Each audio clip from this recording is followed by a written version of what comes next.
Hello, I'm Isaac Hayes III, founder and CEO of Fanbase, and I'm here with a very important message. We are at a turning point in the Black community where we must have equity in the apps we use that scale to billions of dollars. But this time, we own the infrastructure, we own the culture, and we shape the future. And Fanbase is the future. Fanbase combines the free functionality of Instagram, TikTok, and YouTube into an all-in-one platform built for the evolution of social media and monetization. With over 1.4 million users, that's real proof that we are shifting the conversation of tech ownership and equity for creators. So right now, I want you to go to startengine.com/fanbase and invest today. The minimum to invest is $399. That gets you 60 shares of stock in Fanbase at $665 a share. This marks a turning point in Black ownership of social media. If we don't take this opportunity to own social media right now, we will always be customers to our own creations. And that can't go on. So once again, go to startengine.com/fanbase and invest today. We must own the platforms where our voices live, our stories matter, and where our culture drives the world. Thank you. Folks, Black Star Network is here. Hold no punches. I'm real revolutionary right now. Black power. Support this man, Black media. He makes sure that our stories are told. Thank you for being the voice of Black America, Roland. Stay black. I love y'all. All momentum we have now, we have to keep this going. The video looks phenomenal. See, this difference between Black Star Network and Black-owned media and something like CNN. You can't be Black-owned media and be scared. It's time to be smart. Bring your eyeballs home. You dig?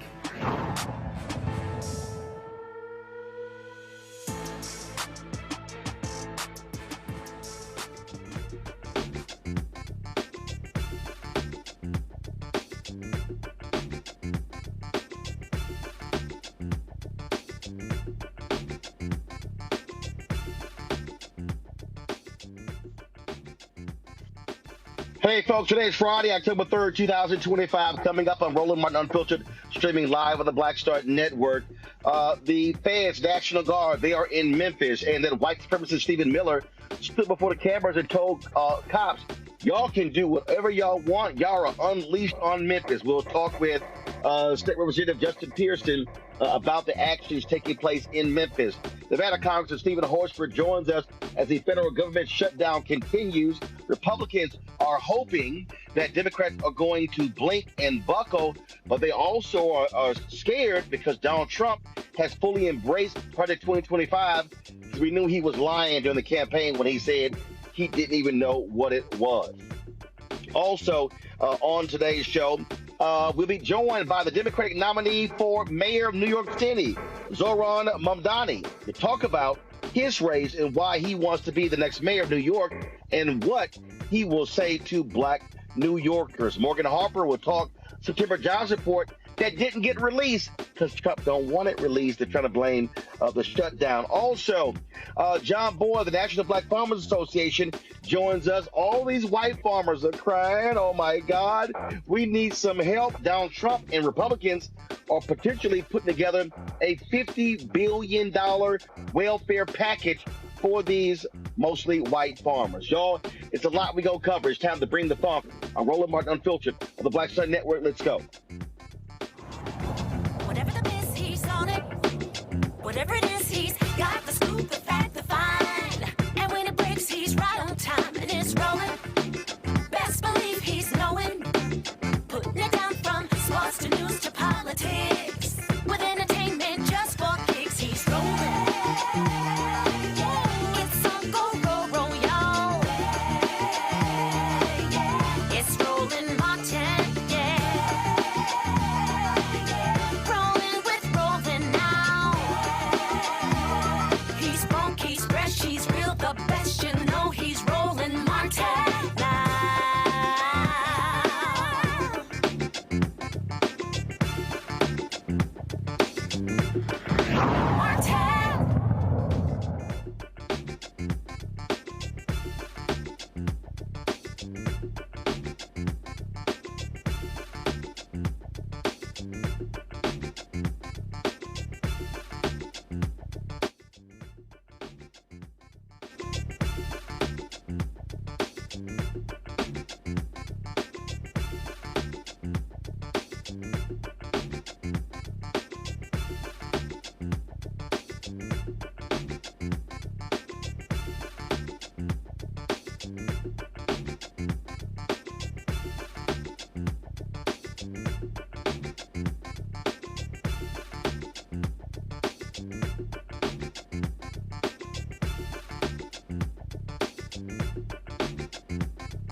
Donald Trump's federal takeover of American cities continues, this time Memphis. The so-called Memphis Safe Task Force says they've made 93 arrests so far, taking 28 guns off of the streets. Attorney General Pam Bondi claims in a big win, saying they're locking up dangerous offenders.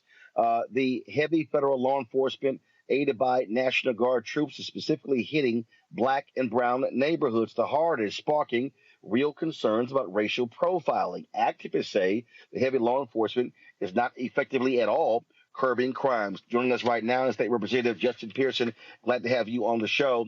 Y'all have been monitoring what's going on. Give us a sense of what's happening there on the ground. Look, we are dealing with a federal occupation of our community that is unwanted by the people who live here, by our community members who want to see investment from the federal government, not wanting to see a military occupation of our community. A lot of people are terrified. A lot of students aren't going to school. A lot of parents aren't allowing their kids to go. And I think we're also going to see an economic effect. Not a lot of people are going into our businesses downtown. And this narrative of black criminality is what they're being and what they're pushing. We even had a white nationalist, Stephen Miller, here just a couple of days ago with Pam Bondi and Pete Hegseth alongside our Governor Bill Lee. We know what this is about. It has nothing to do with crime. It has everything to do with control of our community. And we don't want military occupation. What we want is poverty eradication. What we want is the beauty and the belovedness of our city to be shown, not the mythology and the pain that they're exacting upon us. And to that point, I mean, the reason he's doing this because the Republican Governor Bill Lee is allowing him to do so. We're going to play the clip in a second. You had that white supremacist Stephen Miller there in Memphis who literally said to the cops, "You are now unleashed." Right. I mean, and so we're talking about the same police force that we saw a significant death of Tyree Nichols. We see how Donald Trump has no issue pardoning cops who beat and kill people. So this right here is a major, major issue when they come in and say, "Oh, we're going to let you do whatever you want to do."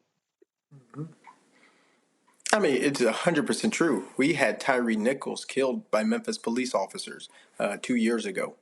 Our relationship with law enforcement isn't always a good one, particularly when you're thinking about black and brown communities. Oftentimes, it's not a good one, and our communities suffer from these interactions that don't have to happen. And so when you have state troopers being sent by Governor Bill Lee, that is intended to increase the amount of stops that are happening on the highways, the amount of stops that are happening on the roads, you have to realize those interactions don't always end good. We think about Tyree, we think about Sandra Bland. What was a routine traffic stop ends up in someone losing their life. A traffic stop for people who are black and brown in this country is not the same as a stop for somebody who is white.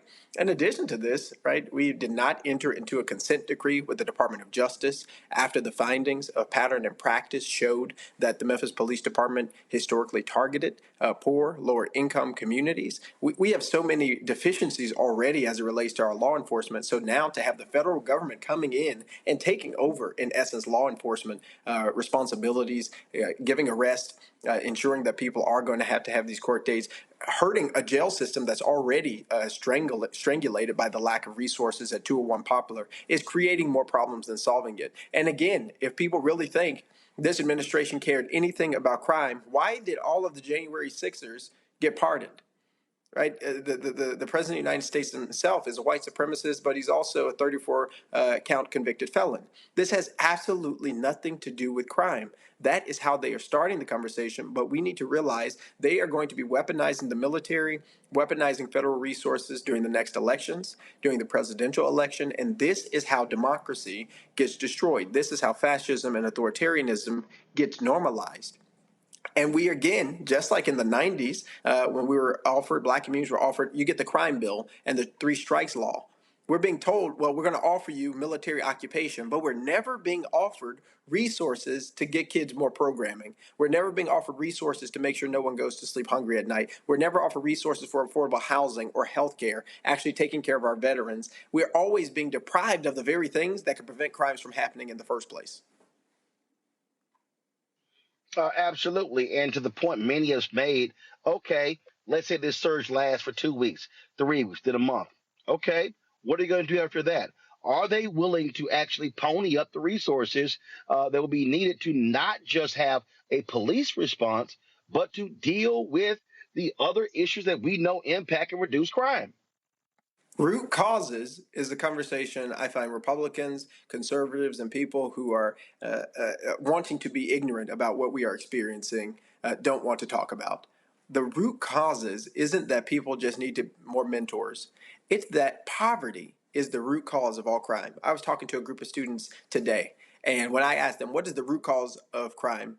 Each and every one of them yelled back, poverty. Because that's the problem. 2/3 of the people who live in Memphis and Shelby County are living underneath the median income. 1 in 3 of our children are going to sleep living underneath the poverty line in our district. Poverty is a crime that is being committed by the federal government, by the state government against the people who live in this community. And in addition to the fact that the economic opportunity is not here, we have had this governor, who has been governor for 7 years now, going on 8 years, refuse to pass or support a single law that would reduce the accessibility of guns in our streets.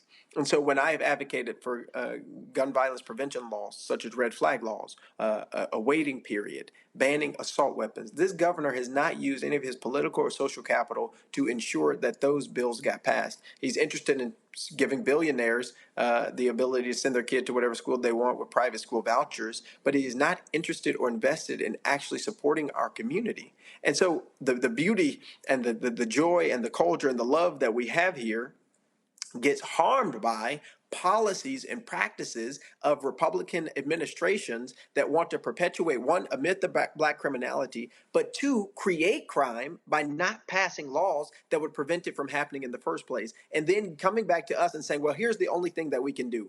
Over police you. The only thing that we can do is give you a military occupation. Yeah, I know you want violence intervention program money, but we need to cut that. That's what Donald Trump did in this recent bill. But that's not what we're asking for. That's not what we need. We want resources to be able to prevent crimes from happening, to be able to lift people out of poverty, to provide housing and health care, and give everyone access to opportunities that they deserve. But that is not what is being offered. And when that is not happening, we have to ask ourselves why. Why do they want to perpetuate this myth? Why do they want to continue to perpetuate policies that are dangerous and that are harmful towards us? And it is for incarceration. There are these private prisons and all these other things that they're ultimately benefiting from. So I do get I get a kick out of them talking about and praising guns being taken off the streets, but then they don't want to do anything to take guns off the streets. It is the most significant irony of this whole thing. They're counting the number of guns they're taking off the streets, but they're not counting how many guns people have gotten access to by the hundreds of bills that they've passed to make it easier for people to access firearms legally and illegally. Now in Tennessee, 18-year-olds can go and buy AR-15s. They have made it 30,000 guns have been stolen from cars since Republicans took the legislature and passed laws that made it so that you could have a firearm, leave your firearm in your car. 30,000 guns have been stolen since then. So they take no accountability for the predicament we find ourselves in. But the only solution that we are given is now we need to over-police you. There's no conversation about the root causes. There's no conversation about the fact that they did this to us. Well, that is the case. So stay on the case. State Representative Justin Pearson, appreciate it. Good to see you at CBCF ALC this weekend. Good to see you too. Let's keep fighting. Yes, sir. Folks, going to a break. We come back. We're going to talk with Congressman Steven Horsford about the government shutdown. We're going to talk about Trump now trying to bail the farmers out with billions of taxpayer money in welfare caused by his tariffs. And also, an alderwoman in Chicago gets arrested for asking ICE in a hospital, do they have a signed warrant? They literally arrest an elected official. We're going to talk about all of that right here. Roland Martin Unfiltered on the Black Shut Network. Back in a moment.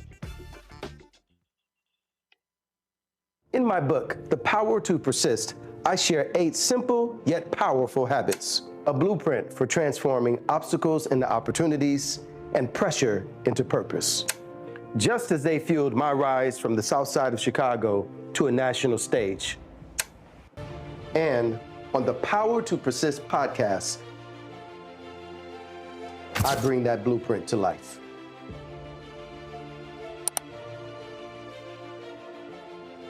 hatred on the streets. A horrific scene, a white nationalist rally that descended into deadly violence. White people are losing their damn minds. As an angry pro-Trump mob storms the U.S. Capitol, we've seen shutdown. We're about to see the rise of what I call white minority resistance. We have seen white folks in this country who simply cannot tolerate black folks voting. I think what we're seeing is the inevitable result of violent denial. This is part of American history. Every time that people of color have made progress, whether real or symbolic, there has been what Carol Anderson at Emory University calls white rage as a backlash. This is the rise of the Proud Boys and the Boogaloo Boys. America, there's going to be more of this. Here's all the Proud Boys, guys. This country is getting increasingly racist in its behaviors and its attitudes because of the fear of white people. The fear that they're taking our jobs, they're taking our resources, they're taking our women. This is white fear.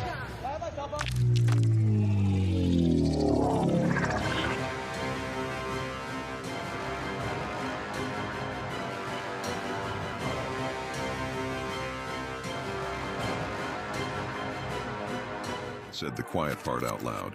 Black votes are a threat, so they erased them. After the Supreme Court gutted the Voting Rights Act in 2013, Republican legislatures moved fast. New voter ID laws, polling place shutdowns, purges of black voters from the rolls. Trump's Justice Department didn't stop it, they joined in. In 2018, his DOJ backed Ohio's voter purge system, a scheme that disproportionately erased black voters. Their goal, erase black votes and political power.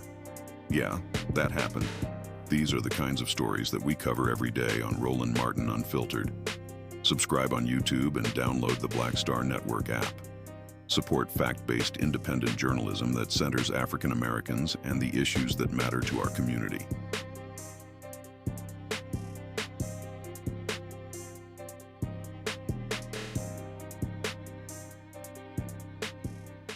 Next on the Black Table with me, Greg Carr.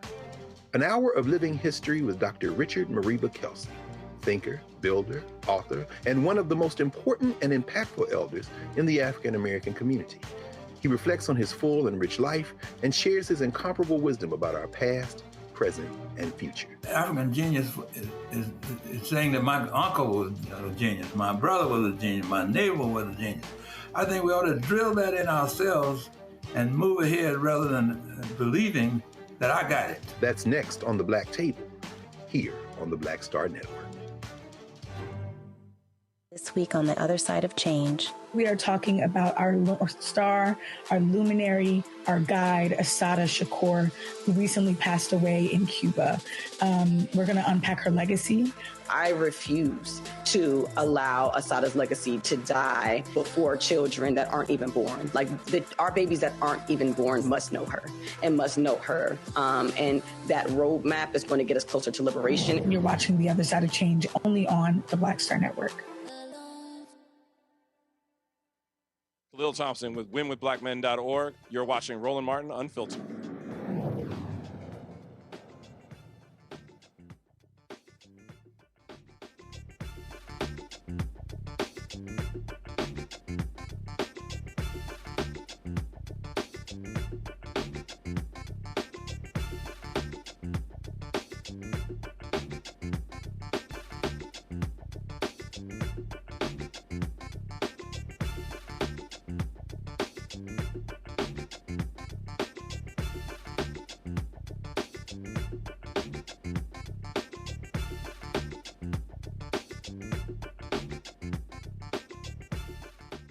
Folks, it's day 3 of the government shutdown. Still no deal in sight. Republicans, they say, Democrats, they hope they're going to buckle.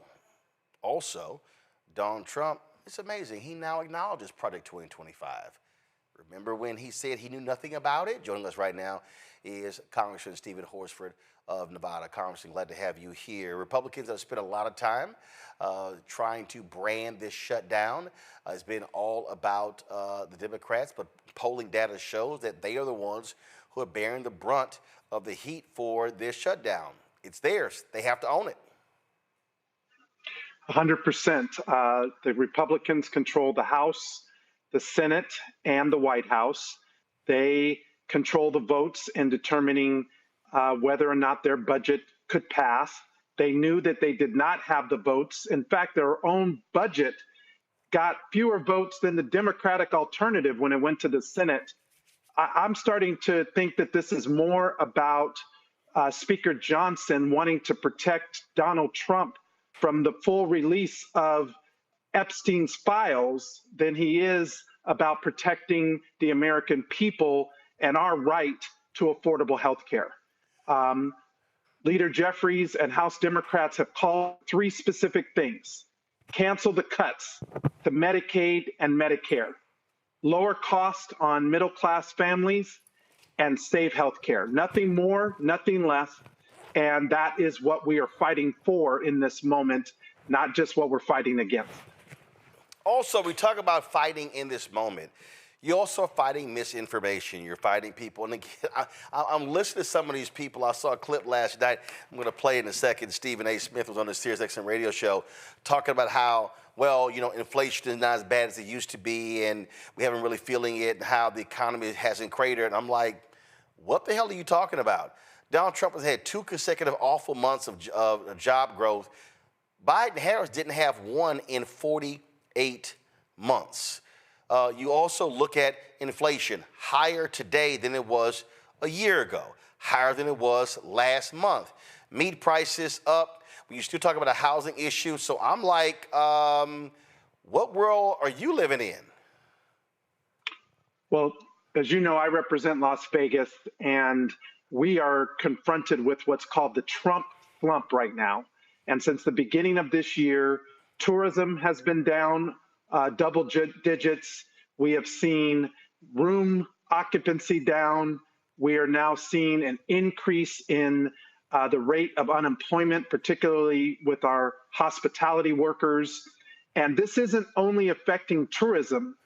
Because of Donald Trump's trade wars against Canada, it's affecting small businesses. These tariffs, which are taxes that Americans pay, are actually driving up the cost on everything from housing to healthcare, prescription drugs. Now he wants to put 100% tariff on that at a time when families, middle-class families, feel like things are getting harder for them and more expensive.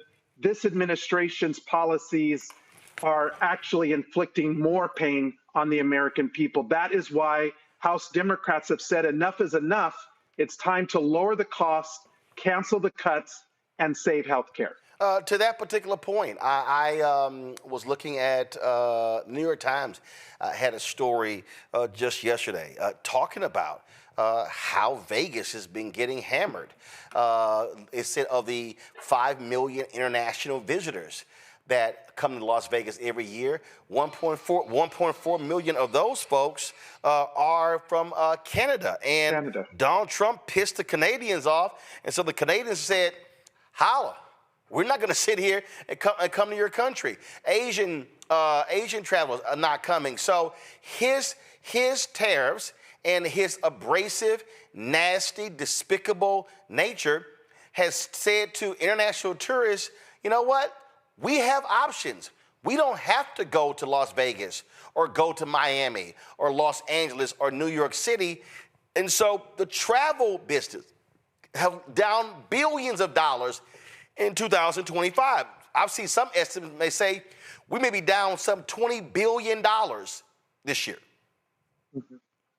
Yeah, well, when Donald Trump refers to Canada as the 51st state, and he inflicts trade wars on our most trusted trading partner, Canada. Look, Canadians who come to Las Vegas stay longer, they spend more money, and they get out and don't just do things on the Las Vegas Strip. They get out into the other parts of our great state, contributing to our outdoor tourism economy and the small businesses. I want people to know this. We're about to host the HBCU Classic in Las Vegas on October 24th against Grambling State and Jackson State. It's one of the biggest HBCU Classics, and it's going to be played at the Raiders Stadium. So despite Donald Trump's infliction of pain on Nevadans and our tourism economy, we are doing everything that we can, and we're resilient to make sure that people know that they're welcome. In fact, Leader Jeffries just appointed me to be a member on the U.S.-Canadian Interparliamentary Group to help restore some of our relationships with our Canadian partners because of how important their role is. And it's not just to Las Vegas. We're dealing with the fact that the World Cup is coming to the United States. We have the Olympics coming to the United States in 2026, and the 25th anniversary of our nation's founding. So at a time when we should be working on making people feel welcome, the Trump administration is doing everything to make them feel unwelcome. That is why we have to put a check on Donald Trump and these capitulating Republicans in Congress who continue to bend the knee to this tyrant, this person who thinks that he's a king. Well, you're not, Donald Trump.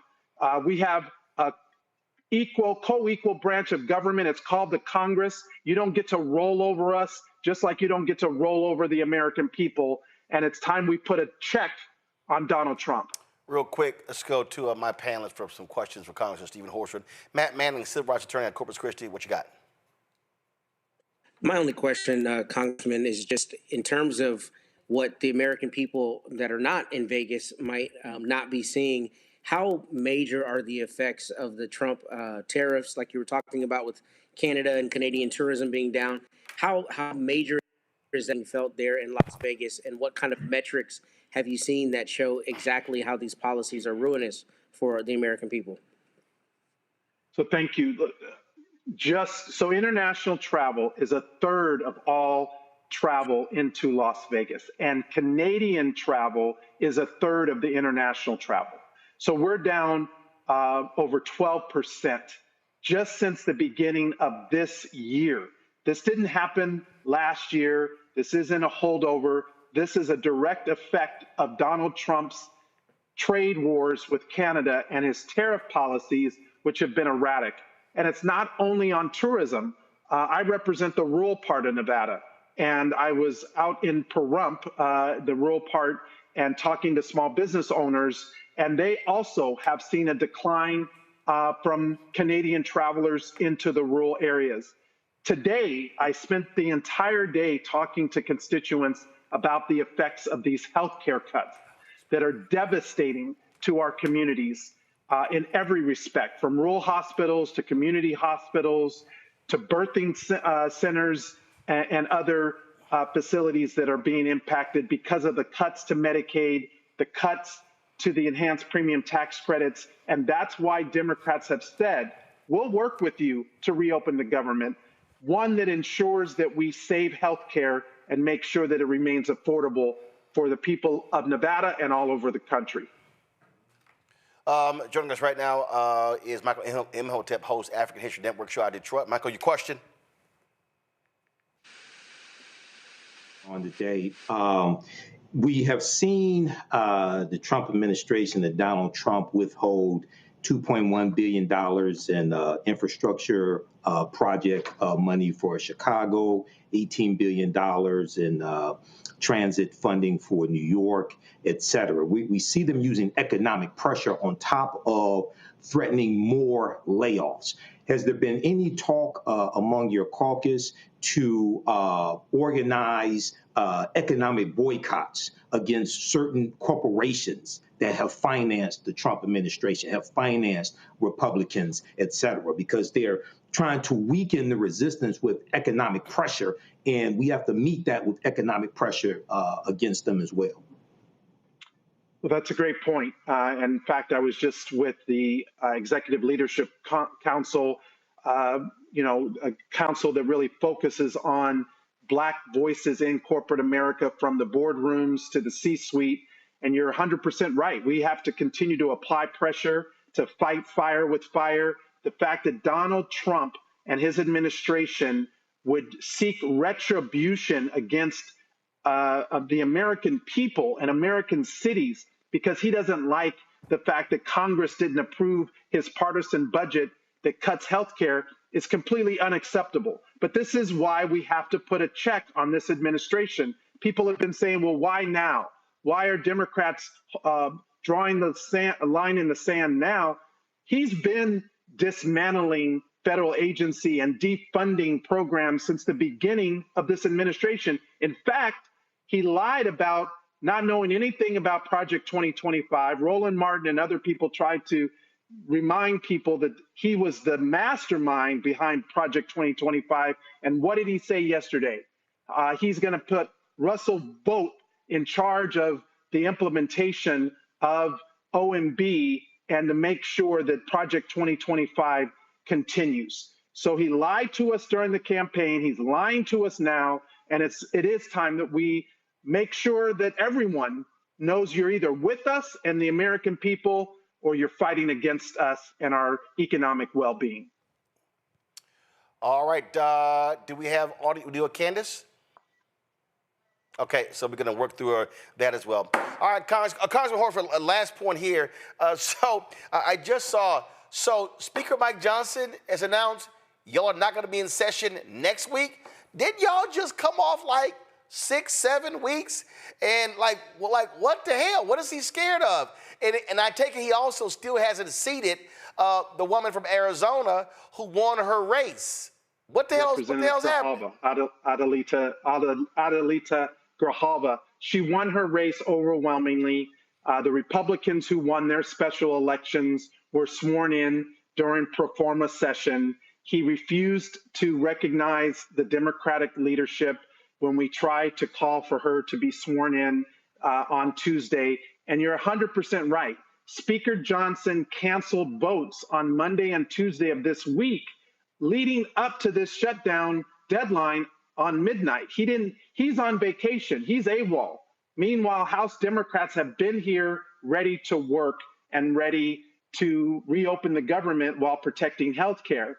But I also want to just say, I think this is more about Speaker Johnson protecting Donald Trump from the full release of the Epstein files, because Representative Grijalva, when she's sworn in, which she will be the 218th signature on the discharge petition for the full release of the Epstein files. So what are you hiding, Speaker Johnson? Bring us back into session. Allow Democrats to do our job, or get the hell out of the way if you won't do your job.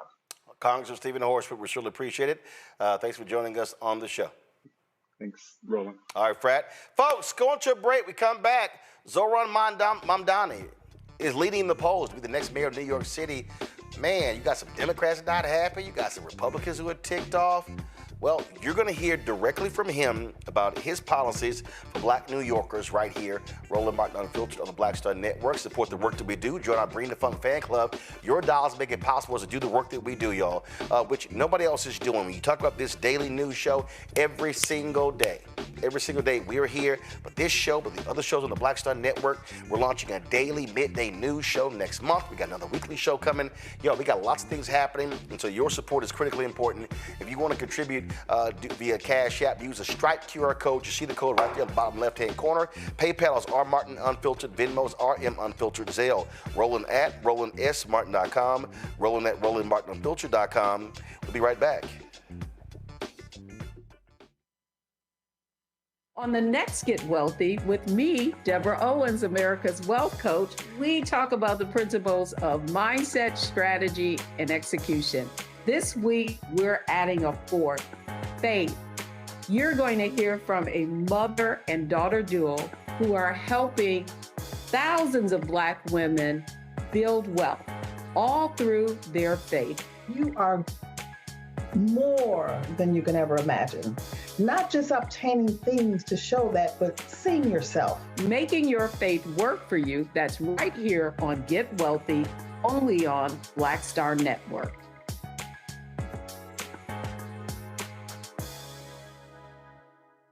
This week on A Balanced Life, parents, teachers, students, administrators, oh my, are you putting in the work, seeking to be a teacher, an associate principal, a principal, trying to elevate who you are and where you're going? Our world is changing.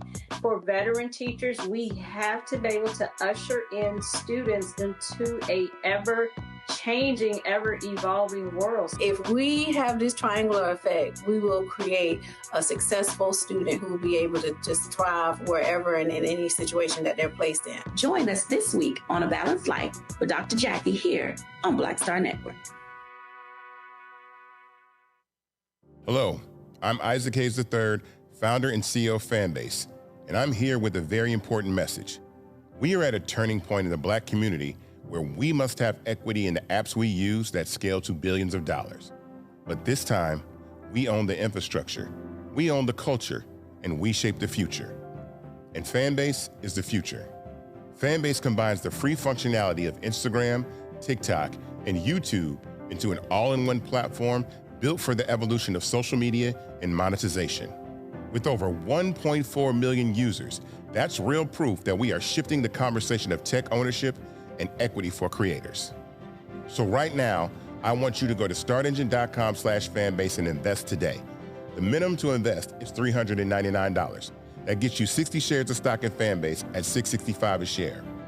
This marks a turning point in Black ownership of social media. If we don't take this opportunity to own social media right now, we will always be customers to our own creations. And that can't go on. So once again, go to startengine.com/fanbase and invest today. We must own the platforms where our voices live, our stories matter, and where our culture drives the world. Thank you. Hello, I'm Jamia Pugh. I am from Coatesville, Pennsylvania, just an hour right outside of Philadelphia. My name is Jasmine Pugh. I'm also from Coatesville, Pennsylvania. You are watching Roland Martin Unfiltered. Stay right here.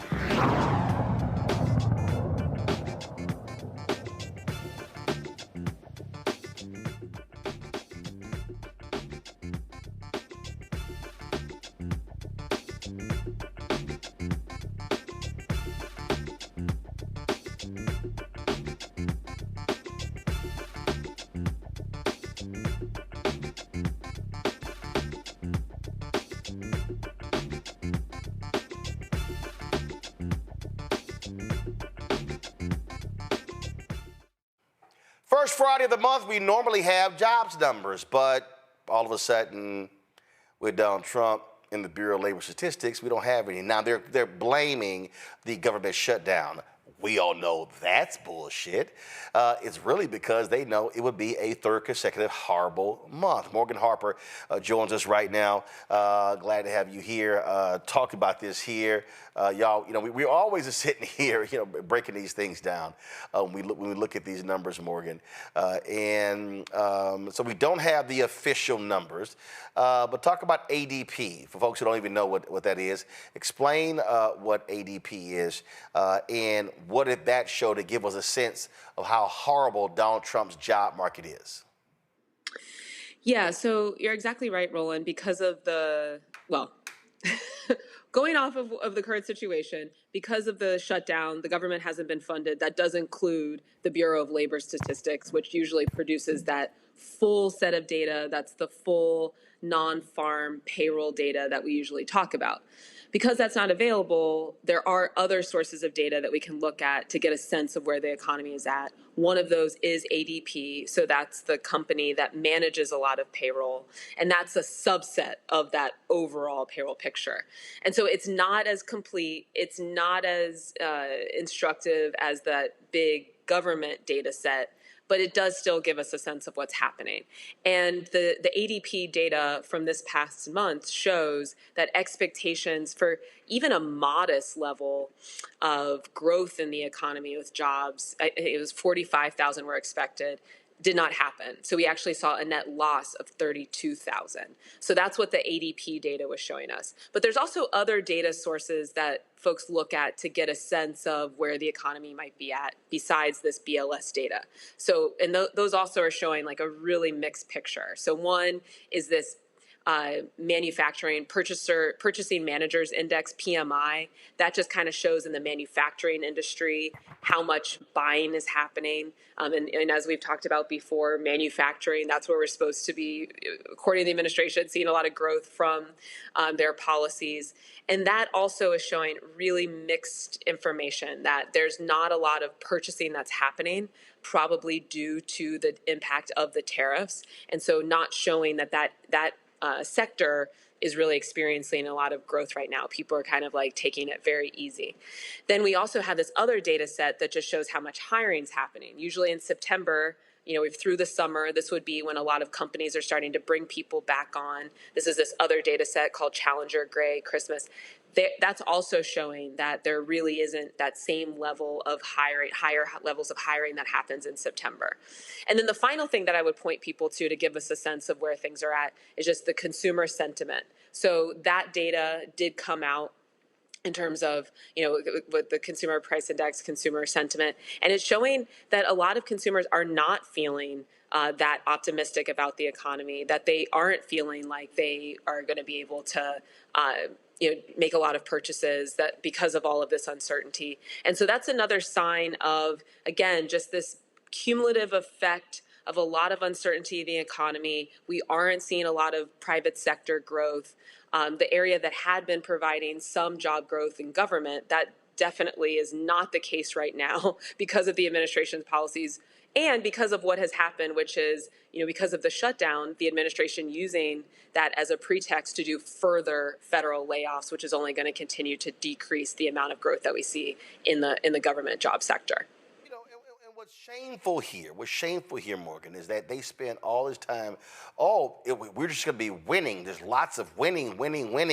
And they're they're lying. They're not in denial. They're lying. This idea that the tariffs are not having a negative impact is beyond stupid. And Fox Business and Fox News is trying all they can not to tell people what the hell is going on. But you now got so many farmers, Arkansas, Nebraska, Wisconsin, now whining and complaining because China's like, yeah, we're not buying your soybeans. Then Trump and the same MAGA people who are so against foreign aid, Trump bails out, Argentina, $20 billion? And then what do? They turn around, cut a deal with the Chinese. And so I saw one farmer going, what the hell? We bailed out my competitor. And I'm like, guess what?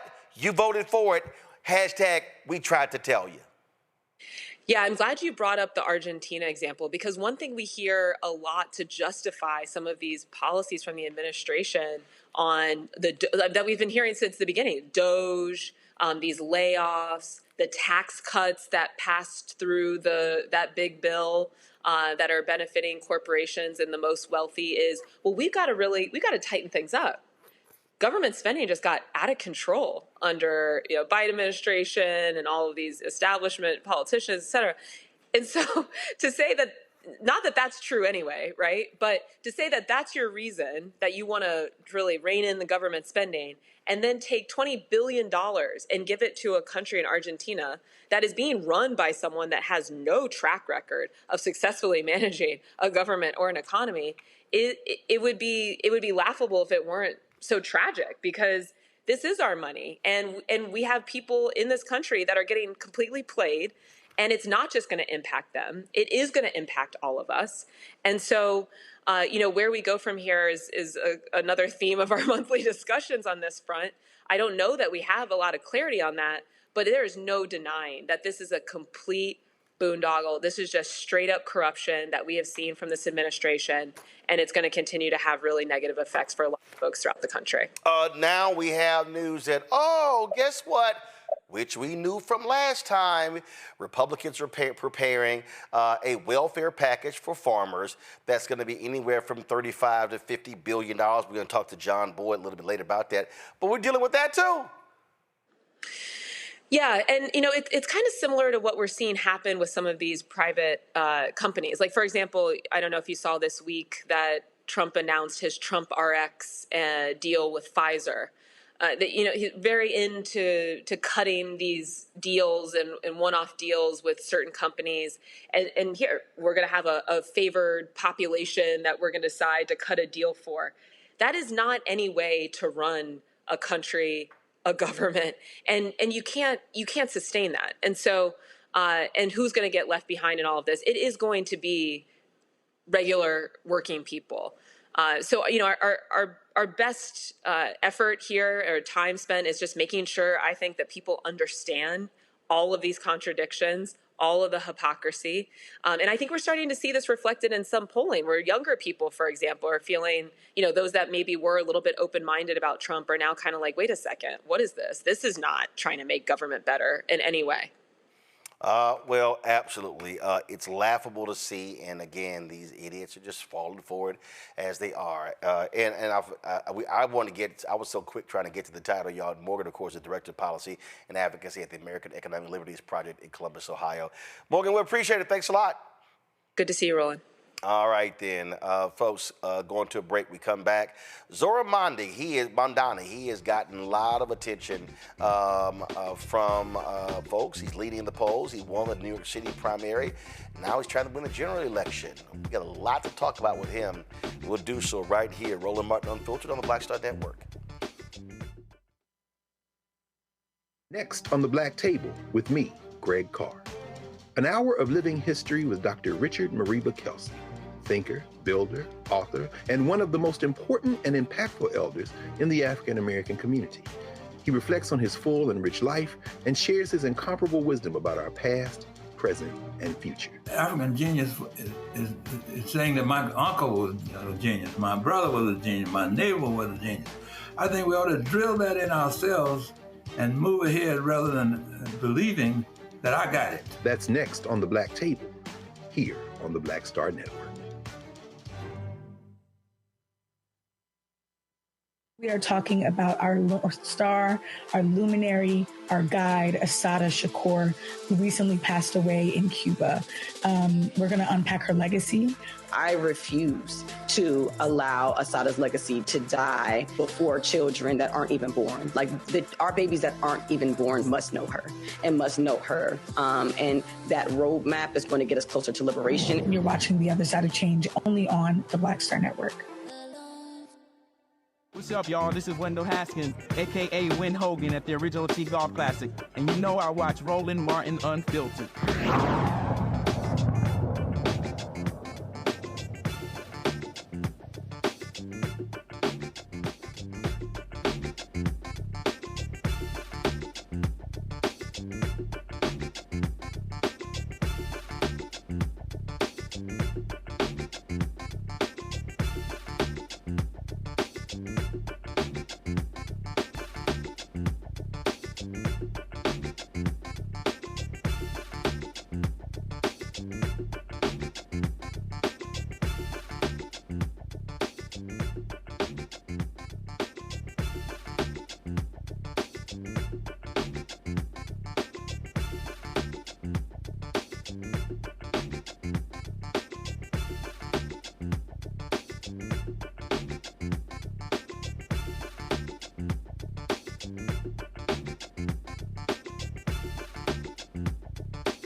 All right, folks, it was Diddy's day in court to find out what his fate was going to be.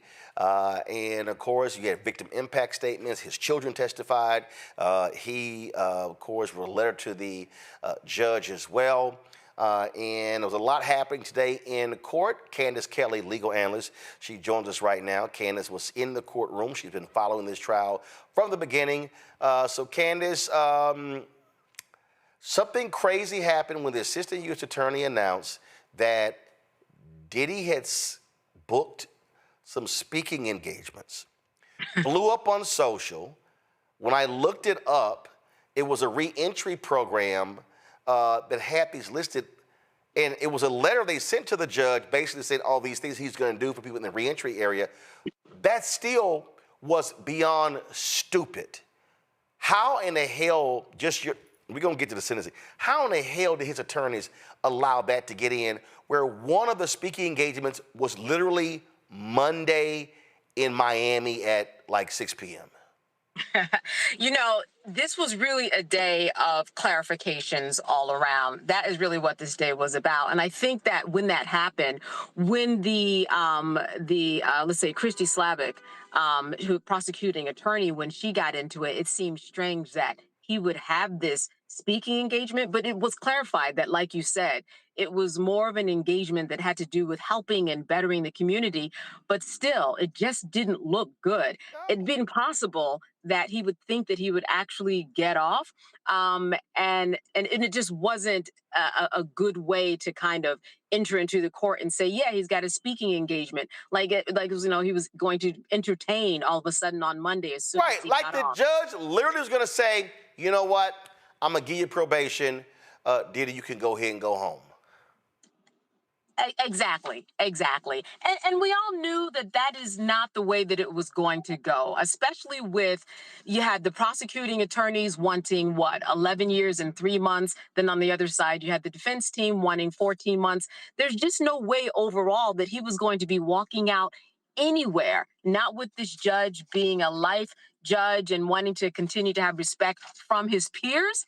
No, he was going to give him a sentence where he would not be walking out. That certainly was the expectation at the beginning, and it certainly was the expectation as court unfolded, regardless of what the defense put up. It seemed as though the judge was leaning towards a sentence where he was not going to be going home this weekend at all. And that is exactly what happened. So Diddy's team wanted 14 months. The prosecution wanted 11 years. Walk us through how the judge arrived at 4 years, 2 months. Well, you know, what the judge said, and as I said, it was a day of really trying to figure out, was it A or was it B? The A or B meaning, do we count the way that Sean Combs acted in that we heard in court, even though he wasn't convicted of anything having to do with abuse, for example, right? He didn't get the sex trafficking. That sex trafficking involved force or coercion. Well, that wasn't on the table because he was cleared of those particular charges. But the question became for the court, and what the judge made very, very clear is that even though he wasn't convicted of anything having to do with domestic violence or force, we can still consider, the judge and the courts can still consider what his behavior was and how he came off inside of court. And those particular actions can be considered in this sentencing phase. And no matter what the defense said, that he wasn't convicted of these crimes. Why are we considering this? He's done so much good in the community. He's an icon. He started a program behind bars where he's brought all types of people together to learn how to better themselves. All of these details just didn't matter. The fact that he was violent, which is what the defense acquiesced to, the fact that that he was convicted of prostitution and also was a drug addict, again, the defense acquiesced to that and said, yes, he was a full-fledged drug addict. All of that came into play. The judge considered it, and he certainly considered it in this sentencing. And that's how he arrived at this. Now, the defense all along was saying, even up until last week, yeah, but he actually didn't have sex with anybody involved. He really was just a voyeur. He just kind of, managed things that was going on. And the judge to that in his filing said, well, that's just like saying someone runs a brothel and they're okay because they didn't have sex with everybody that was in the rooms at the brothel. It wouldn't matter. You run a brothel, you're still in trouble. So that, he said, was a faulty argument. So that's really how the judge came to this conclusion. But I want to say this, Roland, that it was an interesting day because it was a slower day than people expected in terms of who we heard from. At one point, somebody next to me wrote, it feels like church. And it did feel like church because we heard from somebody by the name of Reverend Dr. Gary Johnson. And he talked about how, and he's from Miami, and he said that he knew Sean Combs. And he said that if you let him go, Judge, if you practice leniency, I will personally take him under my wing. I will personally, basically nurse him back. I will manage him. I will see to it that he is going to meet all of your highest expectations. And someone else came up and they talked about a program that they were part of, and they reminisced about their program and how they changed people while they were behind bars, and they felt like that Sean's journey was similar to his journey. So again, it felt a little bit like church. We heard a lot of the testimony recounted, and then as you said, we heard from the children. We heard their passionate pleas. We heard how they, his 2-year-old would be missing a father.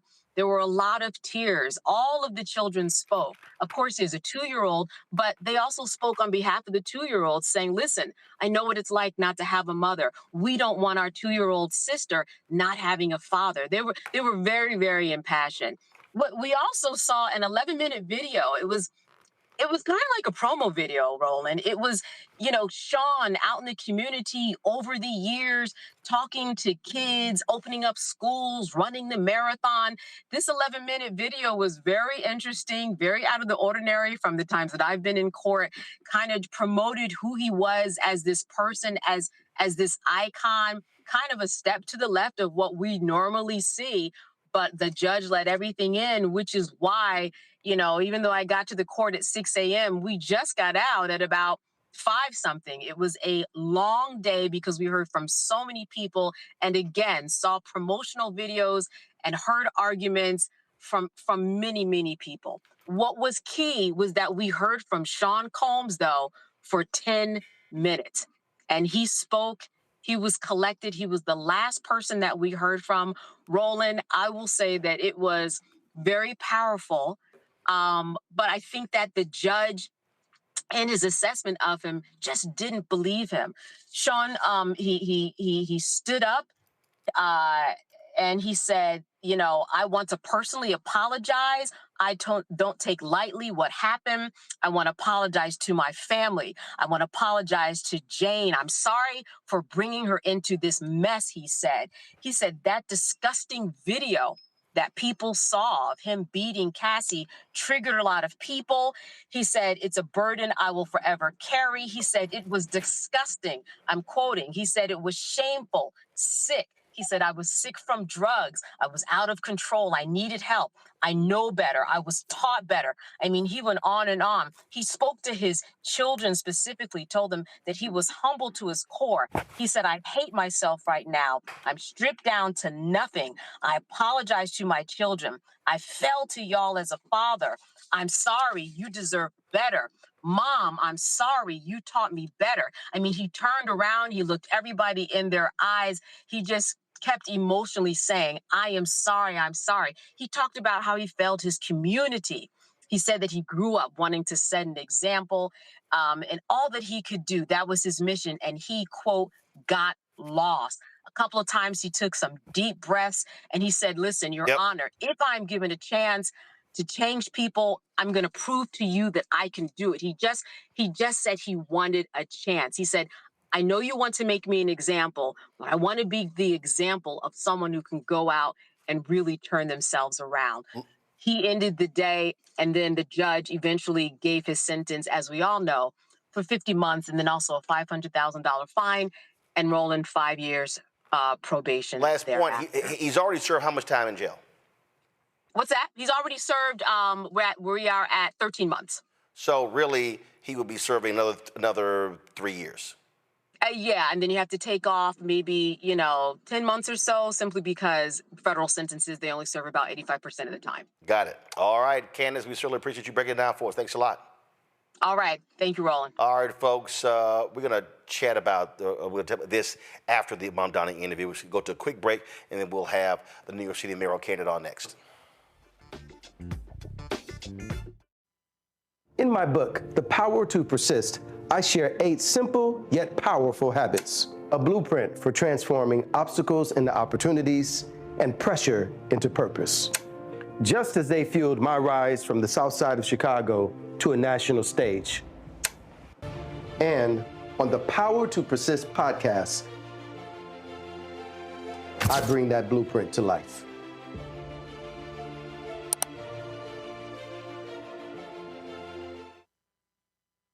I'm Swing Cash, Basketball Hall of Famer, and you're watching Roland Martin Unfiltered.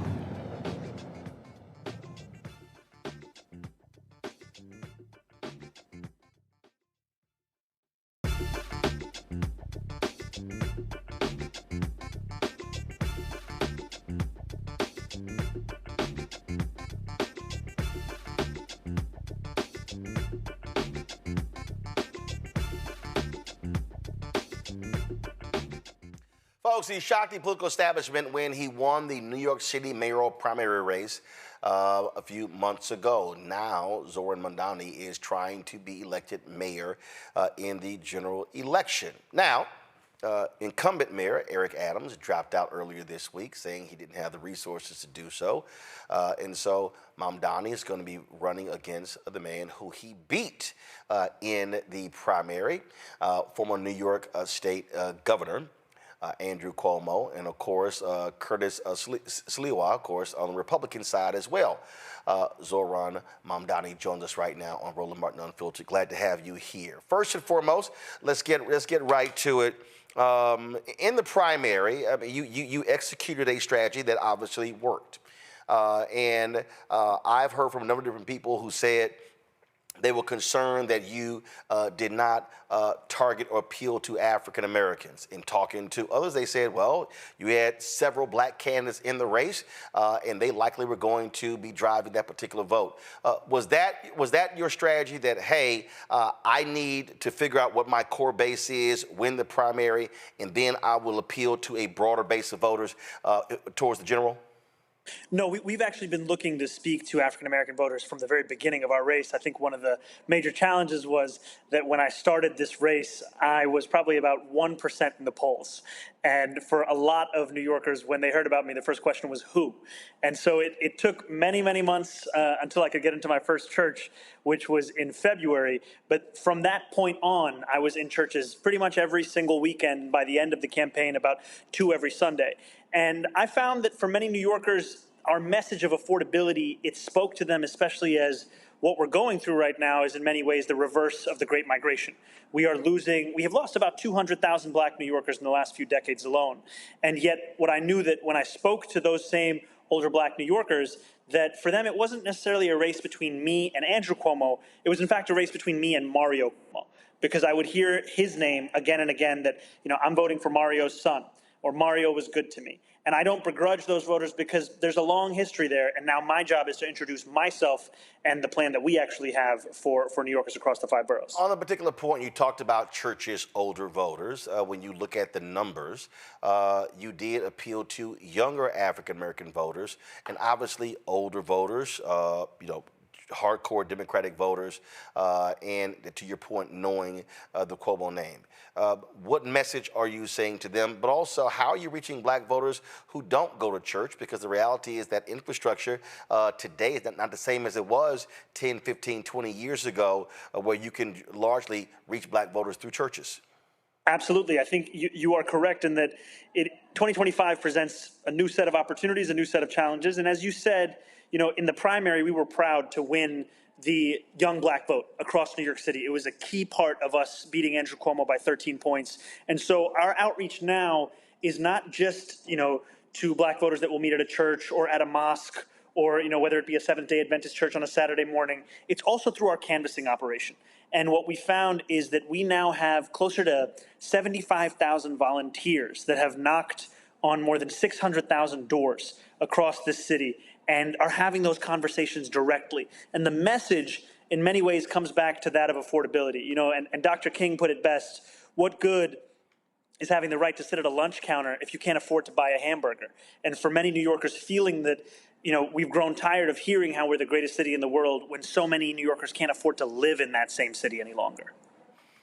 One of the things that really jumps out when we talk about running and how people run, and as I've been watching this, style also is important, how you communicate. And you have purposely been far more conversationalist, in many ways a much different media campaign. The late Joe Madison used to always say, God bless his soul, my friend used to always say, you got to put it where the goats can get it. And so I remember seeing a video, and you were talking about the price of some item, and you were in a food truck, and you were talking to that particular person. Walk me through that in terms of how you wanted to communicate the issues with the voters when traditionally when we talk about campaigns, it's slick commercials, highly produced, leaning on endorsements, and if you do have regular people in them, the setting is just a little bit different. Yeah, I think you're absolutely right, Roland, and it's too often it's the use of stock imagery and stock photos than actual New Yorkers. And from the beginning of the race, we made a decision that instead of the typical approach that politicians take of lecturing New Yorkers, we wanted to listen to New Yorkers. And so we went out and asked New Yorkers, what are the issues that you're facing? And we heard it was the cost of rent, it was the cost of childcare, groceries, public transit. And for many New Yorkers, they measure inflation in the realm of food, whether it's what they're buying at the grocery store or what they're getting from a food cart. And so the video that you're referring to is me in a halal cart, where they sell chicken and rice, talking about the fact that it's not just inflation, it's halalflation, because what used to be $8 is now $10. And it's actually city government's inefficiencies that have caused that price to rise because they've forced these vendors to have to purchase the right to vend from a third party where they're paying them sometimes even upwards of $20,000, and that cost then comes back onto New Yorkers. And so I think it's breaking past the consultant discourse of politics and actually getting to the constituent discourse of the people that we're supposed to serve. It's been pretty laughable to me to watch CNBC and how they have been portraying that oh my God, you're going to completely destroy New York City. It's going to be maddening. How you hate rich people. How these people are going to run away, and they're going to be all running to Florida. I came across this clip that I thought was pretty funny. It was when New England Patriots owner Robert Kraft was on CNBC, and he talked about the NFL as socialism. And the reality is, you're a socialist. You've talked about that. And Joe Kernan, big-time MAGA Trump supporter, freaked out and literally was like, "Oh, hey, don't say that." And I'm sitting there going, but the NFL, it is a socialist organization in terms of how they operate. I want to play that clip, and I want to get your reaction to it. Would I have believed in '94 when I played the highest price ever paid for any sports franchise in the world? We are now. And I never would have believed it, but, it's a credit to my partners in the NFL, and Roger Goodell has done a great job leading our NFL, and we work. It's almost a socialist system of we're partners, and together. Don't say that. Don't say anything good is happening with social, or else he's going to get more votes down here in New York. No. But I mean that in a way. It's the spirit of it's the most competitive business there is. How bad what people do to win. Thing is, the NFL. How they set up, it is socialism.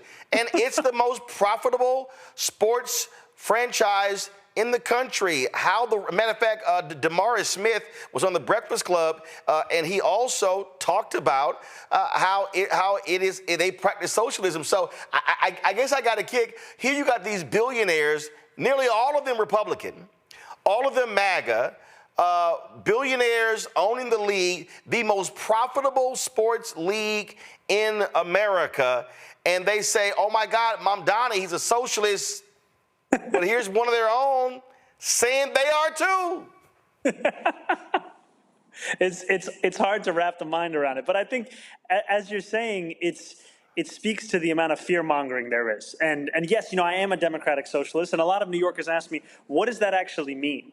And I always think of what Dr. King said decades ago. He said, call it democracy or call it democratic socialism. There must be a better distribution of wealth for all of God's children in this country. And I think that's what many New Yorkers know. They know that dignity is something that should be non-negotiable. And I would be proud to be the second democratic socialist in just a generation to be the mayor of this city after David Dinkins about 30 years ago. To that point, and we've been watching how this plays out, we've seen this before. We saw it in New York State. There was a woman named India Walton. She won the primary, upset the incumbent mayor in Buffalo, and man, they went after her, and he ran as a write-in candidate and beat her in the general election, Byron Brown, and she lost.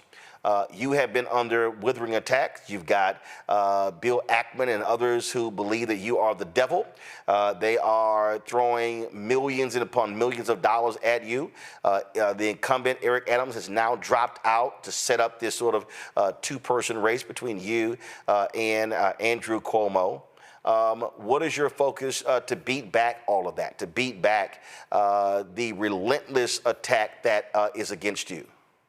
I think first it's to recognize who these forces really are that are in opposition to our campaign. Bill Ackman is taking a break from attacking diversity, equity, and inclusion and his fight to continue what black women have been facing across this country, where more than 300,000 have been pushed out of their jobs, so that he can attack this campaign.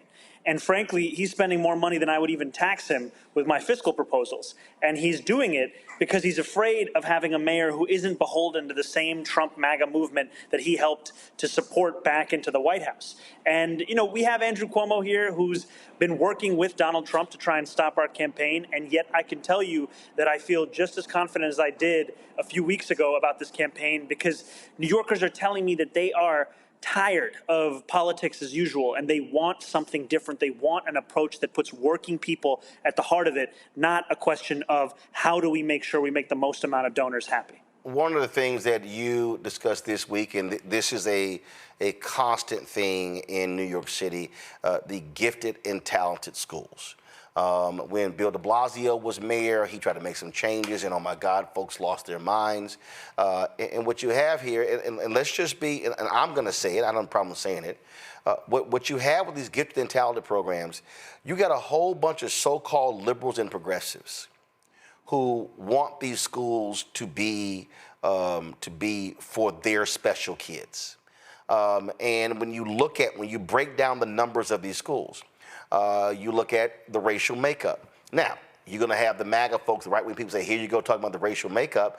But the reality is, when we talk about gifted and talented programs, everything is not also based upon grades. I went to magnet schools in Houston. Houston has one of the most comprehensive magnet school programs. And yes, we had a school of engineering. I went to school of communications. We had the so-called Vanguard programs for the gifted and talented. So walk me through how you are going to approach these gifted and talented schools. Your critics say, oh, you're just going to shut them down and leave it at that. Walk us through it. So my position is that children as young as being in kindergarten should not be subject to a single assessment that would place them in different tracks. I simply believe that all of our kindergartners should be receiving quality education, and that's at the heart of our plan for an education system that right now is not delivering for far too many New Yorkers. And, if Andrew Cuomo wants to attack me on the basis of trying to separate kindergartners out, so be it. I'll let him do that, because this is something that I believe, and I've found that many New Yorkers agree that at that young of an age, there's no need for this kind of an assessment and this kind of pressure. So one of the other issues we're talking about in New York, when we talk about education, are public charter schools. When you look at success charter schools, and I mean, thousands upon thousands of parents been trying to get into their particular schools. My good friend, Dr. Steve Perry, has a highly successful public charter school, Capital Preparatory Schools there in Harlem. So for you, are you looking at decreasing charter schools? Are you looking at saying, hey, if those charter schools work, you're going to support those things that work, and then we're going to try to raise up these public schools? Can they coexist? From my point of view, I've said I support anything that works. Public schools, traditional schools, charter schools, homeschool, online school, magnet, parochial. I don't care what it is. If it works, I'm down with it. So where do you stand specifically on education, dealing with charter schools and traditional public schools in order to get our kids better educated? You know, Roland, I'm glad that you asked this question because I've been skeptical about charter schools, and that's on the record. And also, that skepticism doesn't preclude me from meeting with New Yorkers who feel differently. I was at St. Paul's Church recently in East New York, where I was speaking with the pastor there who introduced me to the principal of Imagine Me, a charter school that the church had helped to form about 15 years ago. And that's a visit that I'm currently scheduled to go and see that school so that I can better understand from the perspective of those students, of those parents, of that principal, as to what this actually means, and to always keep an open mind while being honest about my own opinions. Well, hey, I would encourage you but doing that, to meet with Dr. Steve Perry. He's had great success. I know him well. We talk all the time. And here's someone who has taken kids who have been in traditional public schools and they were failing, and they've gone through his charter school and they now are succeeding. And again, that's where I come from. These things can coexist. They can actually operate together. I don't believe they have to be in opposition, but what I do believe, and I am very clear, because I have an initiative called School Choice is the Black Choice, I'm very clear. If there are charter schools that are not performing, shut them down. But if there are public schools that are not performing, then they also need to be shut down, because the people who are getting screwed are the kids. And that, to me, is an abomination that we simply cannot accept. Let's talk about economics. One of the things when David Paterson became governor of New York State, he looked at the resources, he looked at the contracts, looked at the investments and how African Americans were being left out across the board. As mayor, how are you looking at that? Because when we talk about law firms, accounting firms, engineering firms, architecture firms, private equity firms, what we're seeing is New York City has the largest collection of black people of any city in America. New York City is 1, Atlanta is 2, Chicago is 3. And what we continue to see are black folks who are driving pension funds, but getting screwed out of VC dollars. So let's talk about your plan there to make sure African Americans are getting a return on the investment, getting a piece of that economic pie. Absolutely, Roland, and I think in many ways you're also speaking about the MWBE program. And no, for me, I'm speaking about black people. I don't particularly like the MWBE because it's minority in women, and the women should really be white women, because if you're a black woman, you're in a black category. So yes, the overall program is MWBE, but I'm speaking of black business. Go ahead. Absolutely. And the reason I bring it up is that, as you've said, it is still far from successful as to what its original intent is, right? The intent of this is to ensure that we have contracts that match the same percentage and proportion as we have in our city and state's population. And right now, black women comprise less than 2% of the value of all contracts being issued by the city. That is unacceptable, frankly, because the city has an immense role in the question of generating wealth and ensuring that people can actually flourish in this city. And yet too often it's being used to double down on inequities that already exist, as opposed to ensure that equity is actually something that's being delivered across the 5 boroughs. And in looking at the different ways we can tackle this, one of the things is ensuring that there's actual enforcement of the provisions that we already have within the law, city agency to city agency. The second thing is actually going out to these businesses that have been approved to bid to ensure that they understand what a successful bid looks like. Because what I hear from a lot of these companies is that they will get rejected time and time again, and each time it doesn't feel like they're getting any closer to approval. And what we know is that the question of diversity, equity, and inclusion is not only something that Bill Ackman is attacking, it's also something that Donald Trump is attacking. I mean, the justification for the suspension of $18 billion in federal infrastructure grants just done is DEI. That's what they're saying. And it is part and parcel of an attack on black Americans across this country to try not only to rewrite the past, but also rewrite the present and the future. And it's not acceptable, and it won't be when I'm the mayor of this city. Well, of course, they stripped $37 million from Atlanta Airport for the very same reason, and that's what they're doing there. Before I go to my panel, I got 11 minutes left with you. I'm going to get them with questions. But on that point right there, there's a fantastic book on Maynard Jackson. Robert Holmes, and in that particular book, Mayor Jackson talked about, he said, listen, this airport ain't getting built. He said, tumbleweeds will roll down those runways if this thing, before I allow this to be built without black participation. And one of the things that he did, and I tried to tell Illinois Governor Rob Blagojevich when he was governor, before he decided to do his unethical stuff. He got a little busy. Well, when we talk about how do we help, one of the things that I see is that you have a lot of black firms. They want to compete for a contract, but they literally cannot survive floating their business for 6 months because typically cities are going to pay 180-day term. So one of the things Maynard Jackson did, he called the banks in that the city was putting their money in, and he said, they're getting contracts. They're getting a city contract. You're going to provide a credit, a line of credit to them, and the banks objected. He said, city treasurer, step in, pull our money out their banks. And this is very simple. If New York City is putting New York City's money in banks, and this is not even a race thing, you can say this for anybody who gets a city contract. I think the mayor should say, if you're the mayor, to the banks, hey, if this said business is getting a city contract and you know we're going to be paying them, as a bank that's getting the city's money, you're benefiting, you should be providing lines of credit to these businesses so they can be able to grow and prosper. And if the banks reject it, I think that's where you then say, fine, we're going to take our city money, taxpayer money, out of your banks since you cannot help New York City businesses.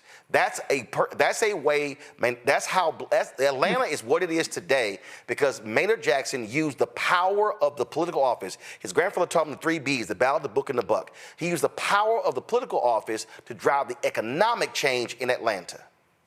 You know, that is fascinating. It's a story that I didn't know, and I think it's one that is worth following up on because so much of what I've heard from so many small businesses is just the same problem that you brought up, which is how to stay afloat while they wait for that reimbursement. And there are certain size businesses that can handle that kind of weight, but there's so many that are just trying to start up that cannot. And it's the same thing for nonprofits. You know, right now, by last count, the city owes around $800 million in contracts that it's already awarded but has yet to pay up on. And that throws under because they just can't afford to wait that long. And, you know, I'm looking at every single step we can take that can actually make it easier to not only start but sustain a small business. I was speaking to a barbershop owner the other day who told me that to open a barbershop, he had to fill out 24 forms, go to 7 different agencies, and attend 12 different in-person events. How is that stimulating an entrepreneurial spirit here in New York City? Questions from my panel. Matt Manning, civil rights attorney out of Corpus Christi. Matt, your question for Zohran Mamdani. Yes, Mr. Mamdani, good evening. A quick question for you. We talked on this show weeks ago about the essentially what would happen if you're elected mayor there in New York, which I anticipate you will be, and how that might reverberate out to the rest of the country. So my question to you is really twofold. One, when you get elected, what are your thoughts on what that will be representative for in terms of how New Yorkers are looking at the mayoral office and maybe larger, how Americans are looking for different people to serve them, number one. And number two, what responsibility, if any, do you anticipate you may feel when you're mayor for setting the standard there in New York, hoping that reverberates out to the rest of the country?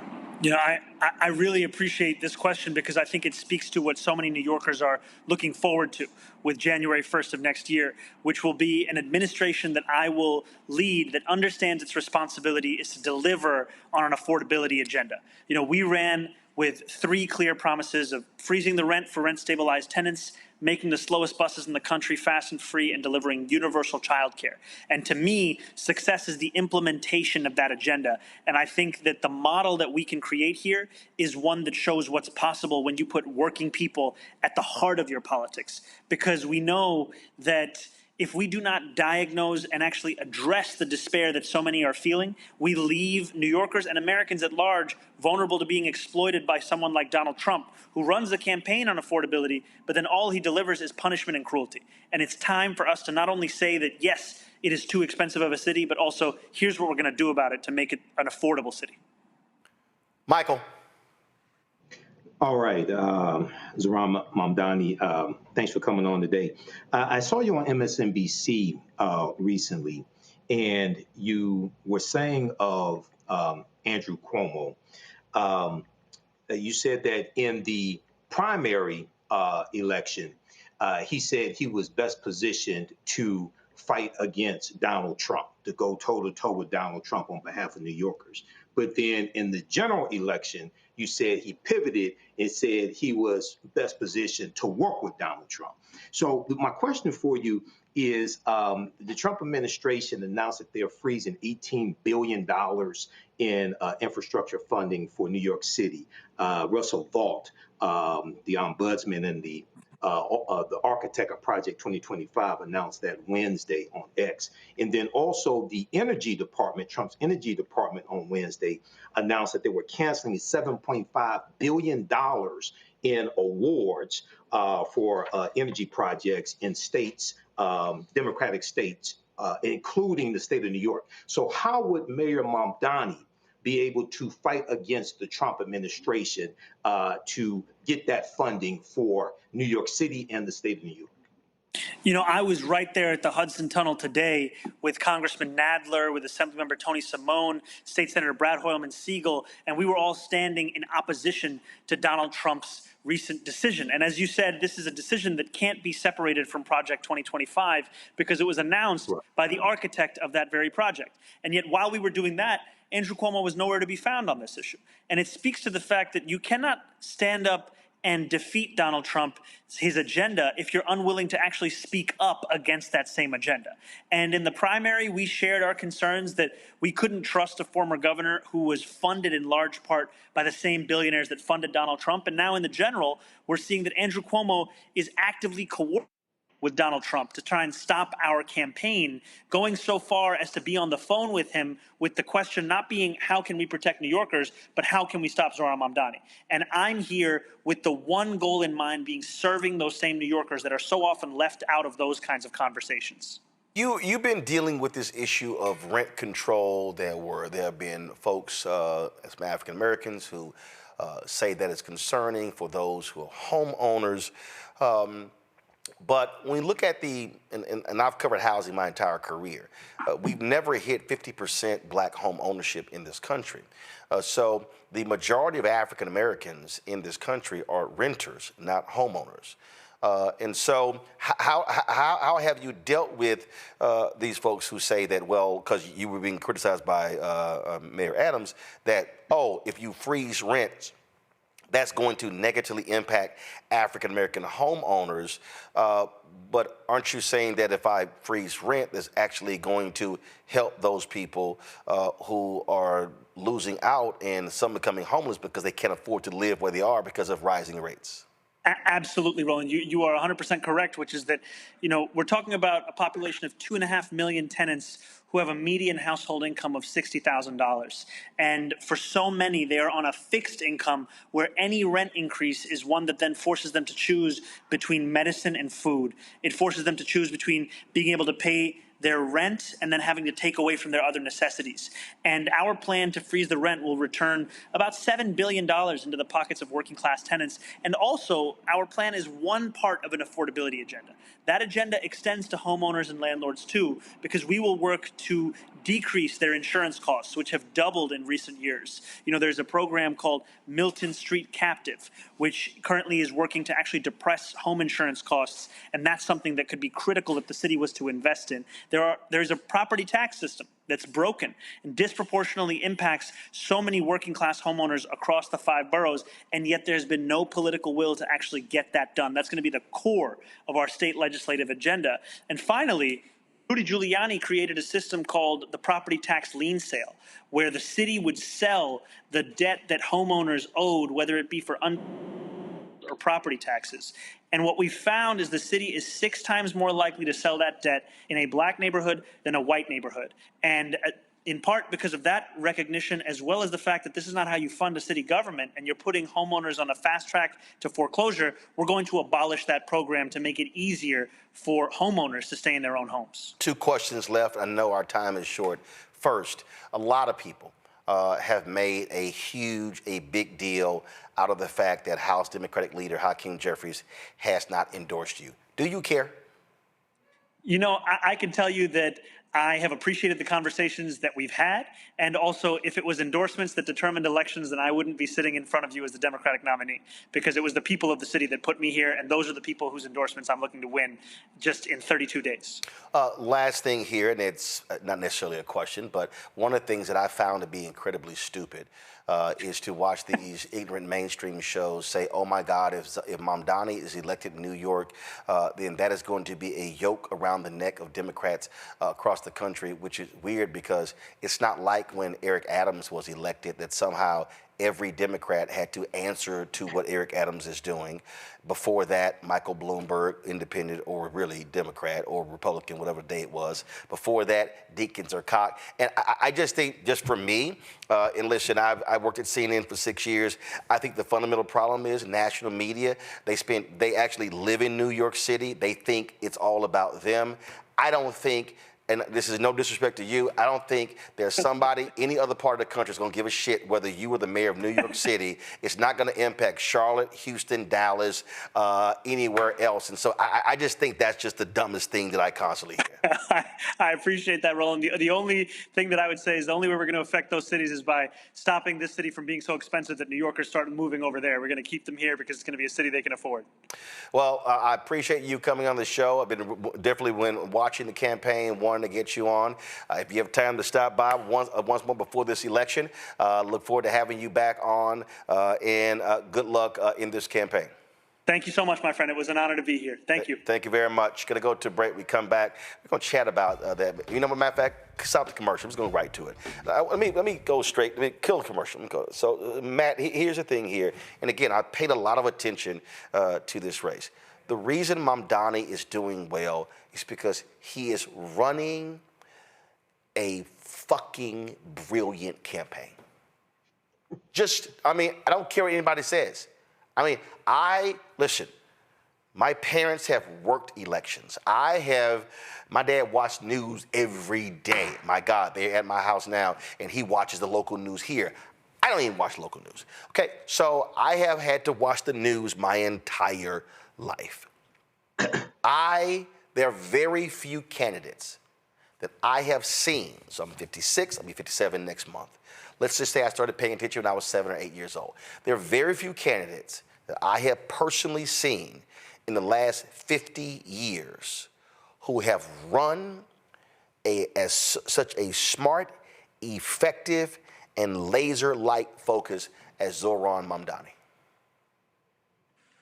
Well, I can't corroborate that, not having watched too much of his campaign, but I will say that clearly what he's doing is working because my sister lives in Queens, and I went to visit her a couple weeks ago, and her roommate are very excited about his candidacy, and a lot of younger people like them are excited about his candidacy.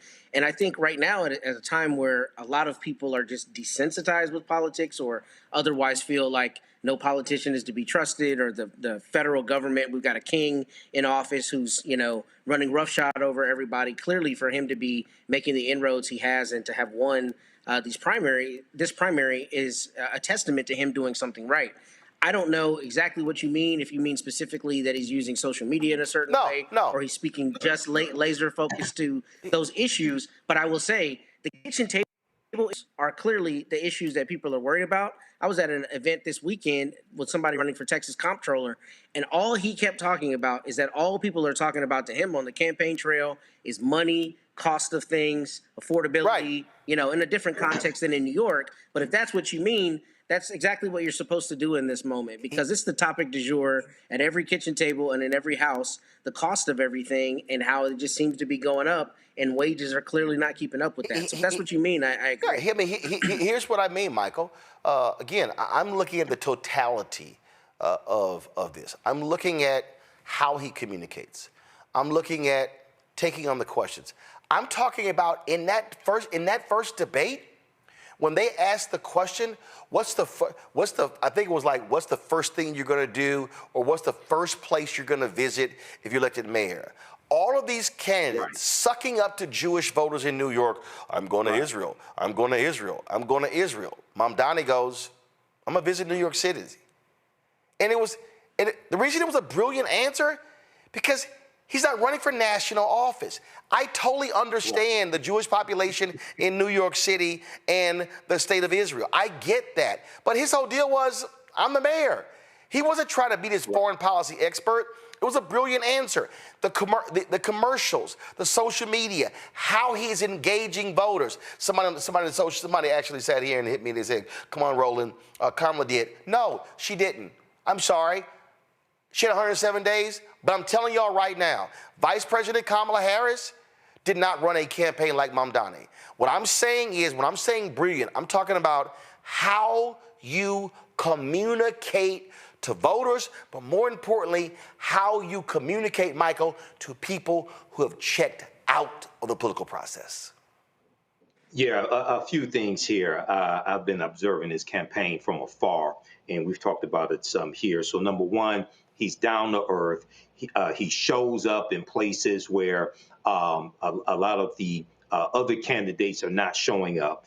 The video that he did dealing with the cost of halal food, I think it was, with the push carts, the food trucks there in New York City, was a stroke of genius, because what he did was he talked about their cost and how it was also related to city government, city hall, the red tape that they had to deal with. So he showed bureaucracy. He showed bureaucracy, red tape, small business owner, cost of food. He hit all of that in one video. Right.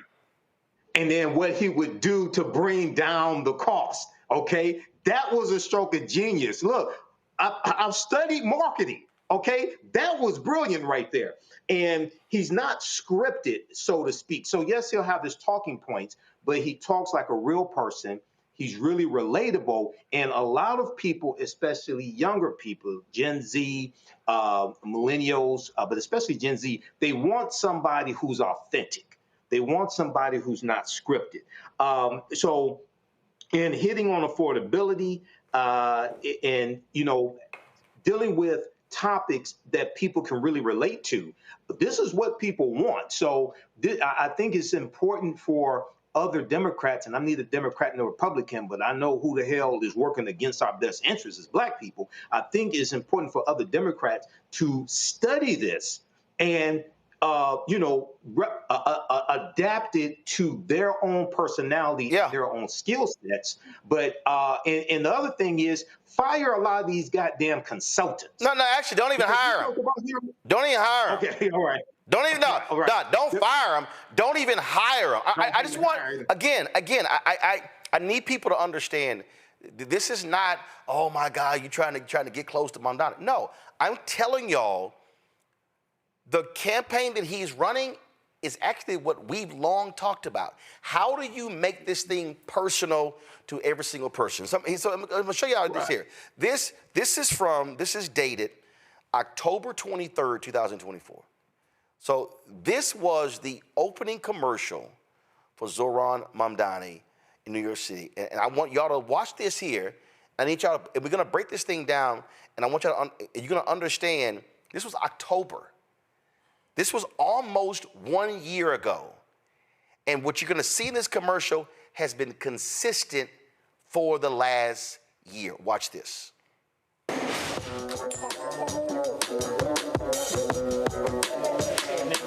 York Mayor Eric Adams has been indicted by a federal judge. Every politician says New York is the greatest city on the globe.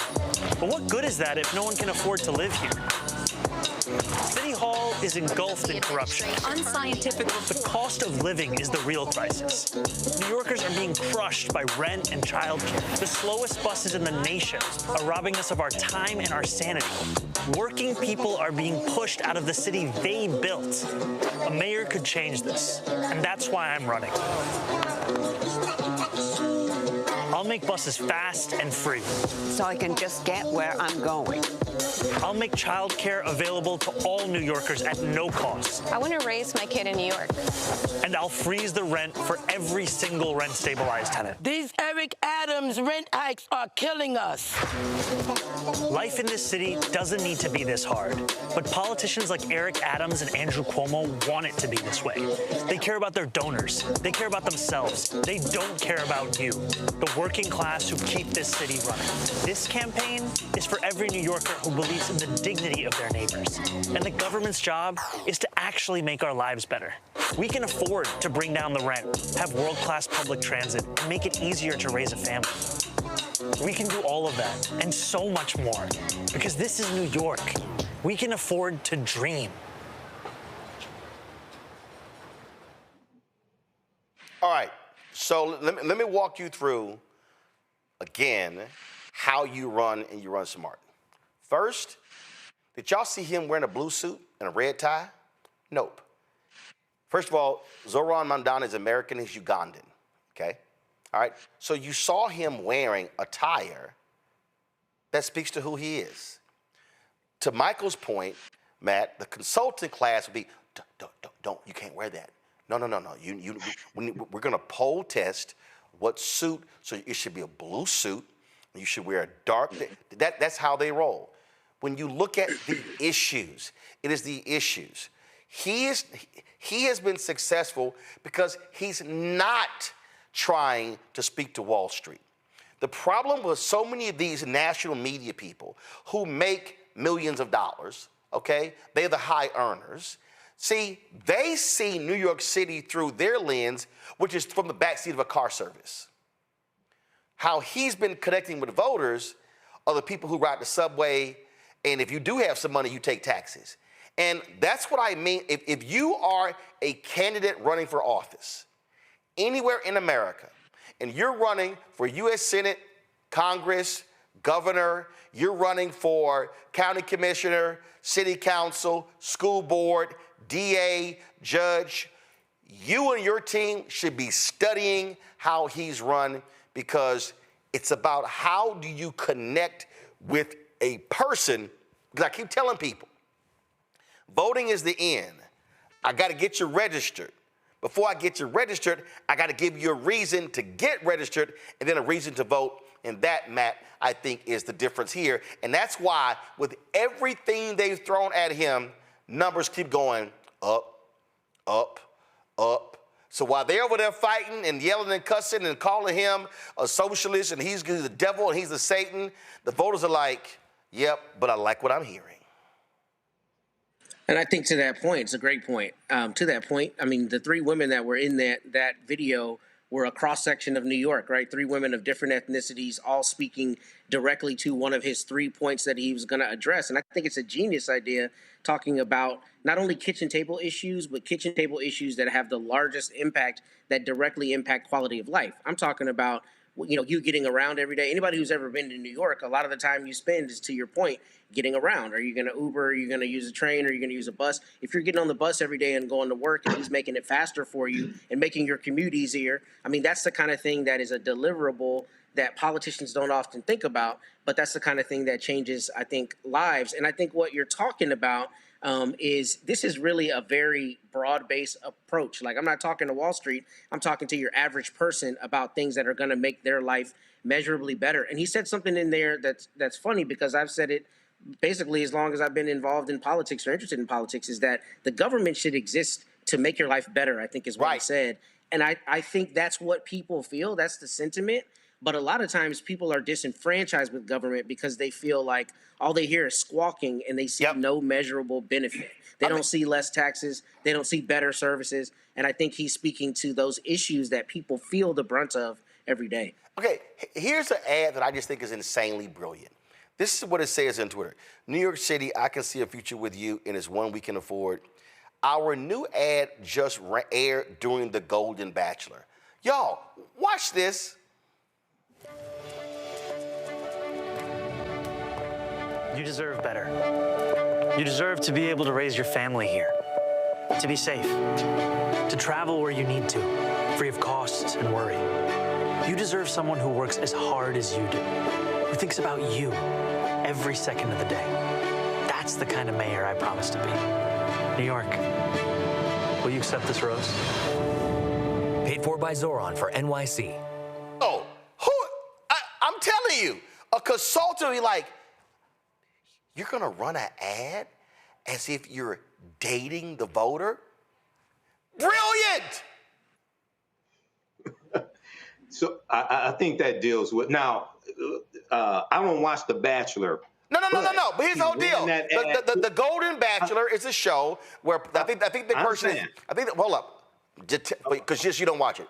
I think the person is like 55. The person is like 60 or older, and they're they're dating, and so how they pick the woman is if they hand them the rose. Hand them the rose. Dude, yeah. I'm telling you, with it. I just don't watch it.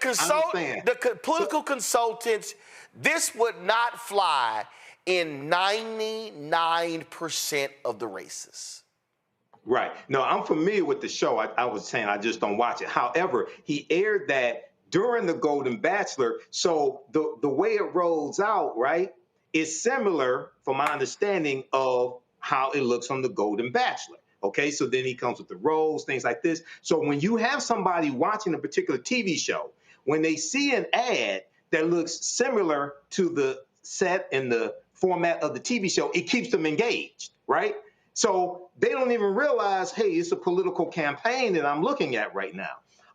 But yeah, you're right. That's not something that the average consultant, especially a lot of these white consultants, would advise their candidate to go with. So he's breaking the norms, and it is resonating with people. Once again, my degree's in marketing. That is a stroke of genius, right? And let me say this here. So Akim Smith put in our chat, buy into style, not substance. Akim, you're stupid. You literally don't know what the hell you're talking about. We have literally been talking about his campaign and substance.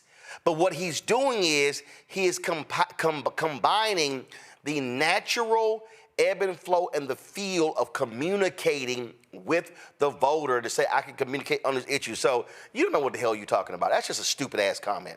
It's the packaging.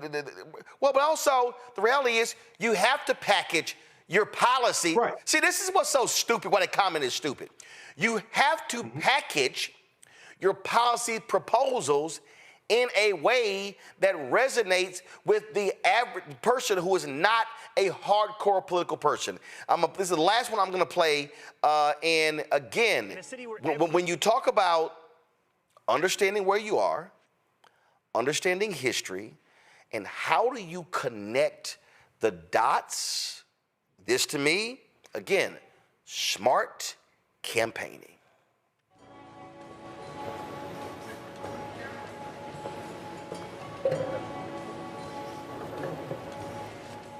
When Earl Manigault stepped onto this court at 99th and Amsterdam, the world stopped to watch. In a city where everything is contested, even the contrarians agreed. No one dominated street ball like Earl did. He dunked backwards 36 times in a row for a bet. He could take a cord off the top of the backboard. He had the double dunk where he'd dunk it and then he'd catch it and dunk it again. Manigault's nickname was the GOAT, but talent never made him arrogant. He was idolized as much for his kindness as his ability to dunk. That's part of why his memory lives on today. Unlike many with a gift, he never believed his hype. While the GOAT might have been on a level of his own in the 50s and 60s, his greatness faded fast after he developed a debilitating heroin addiction. He recovered, then relapsed, served time in prison, and ultimately left New York. The man who Kareem Abdul-Jabbar called the best basketball player of his size in the history of New York City never made it pro. Towards the end of his life, the GOAT came home to Harlem. Before he died in 1998, he spent his final years counseling kids, teaching them how to play and avoid his path. To many New Yorkers, he's still a giant today. He helped take me on his wing, and he helped us move on to the next step. I don't dunk anymore, but I still have a couple of moves left, you know. There are countless New York stories like Manigault's. Brilliant minds, incredible athletic talents, lost to drugs or crime or alienation. It doesn't have to be this way. City government can foster supportive environments for our kids, and we can build spaces that give them opportunities to grow. As mayor, I'll increase access to sports, mentorship, after-school, and summer programs. We'll expand SYEP, or Summer Youth Employment Program, which builds confidence for young people and lowers chances of felony arrests by over 20%. And we'll tackle youth violence with safe passage and greater school-based violence prevention programs, mental health services, and school counselors. Here, at a park that many still call Goat Park, I can't help but think of something Manigault said. For every Michael Jordan, there's an Earl Manigault. We all can't make it. Someone has to fail. I was the one. With all love to the GOAT, I don't agree. This is the wealthiest city in the wealthiest nation in the history of the world. It's time we all make it. Again, smart campaigning, you take a historic, well-known figure. A consultant would say, no, we're not going to do something talking about a guy who was a drug addict. Oh, no, a guy who failed. We're not going to do that. No, he takes the story, New York City legend, and lays out in that 2-minute and 24-second video policies dealing with mentoring and other types of programming. Again, this is where I'm saying this is why he's winning. For all of these weak-ass, impotent, scared Democrats who look, oh my God, he's a socialist. Oh my God, I can't endorse a socialist. There's a reason he's winning. And I dare say he's going to kick Andrew Cuomo's ass. Yeah, you know, that's... Hold on, no, that's for Matt. That's for Matt. That's for Matt. Oh, I'm sorry. Yeah, I mean, I'll just say, you know, the establishment candidate isn't gonna prevail when this guy's talking to the people. I mean, that's ultimately what it comes down to. And I think that this is a really important point because we don't think about it, but I think your point earlier about the blue suit and the red tie, I mean, that's like so common fare. We don't even think about the fact that some consultant is probably saying exactly what you're saying. No, you can't break the mold. You can't break the mold. And here's what it is, right? Fortune favors the bold. So if you're taking that step and you're approaching it differently, clearly something's working when you have 75,000 volunteers for your campaign. I don't know about what the numbers will ultimately look like, but I think it's especially helpful when people are already probably distrustful of the old guard, like Andrew Cuomo, who's doing the same thing they've always done to the same people, speaking to the same people, trying to get the same votes. And he's talking to a much broader base and new entrants to politics. So I think maybe you'll be right in terms of the numbers, but even if you aren't right, if he wins, it'll be a testament to breaking convention and the value that can have. Quick break. We come back. We're going to talk about farmers with John Boyd, who is the National Black Farmer Association. And boy, these white farmers, all the white, orange magateers are aplenty. You're watching Roland Martin Unfiltered on the Black Star Network. Next on the Black Table with me, Greg Carr. An hour of living history with Dr. Richard Mariba Kelsey, thinker, builder, author, and one of the most important and impactful elders in the African American community. He reflects on his full and rich life and shares his incomparable wisdom about our past, present, and future. African genius is saying that my uncle was a genius, my brother was a genius, my neighbor was a genius. I think we ought to drill that in ourselves and move ahead rather than believing that I got it. That's next on the Black Table, here on the Black Star Network. Farquhar, executive producer of Proud Family. You're watching Roland Martin Unfiltered.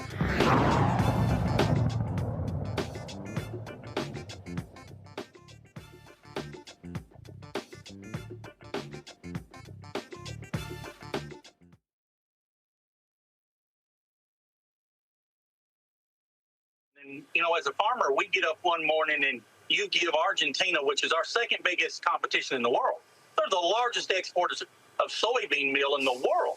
So I get up one morning, I turn the news on, and you give $20 billion of taxpayer money to my competition. And then the Chinese buy, I think the figure is 30 or 40 containers, ships, which is about 65,000 metric tons per ship, which is like 2.2 million bushels.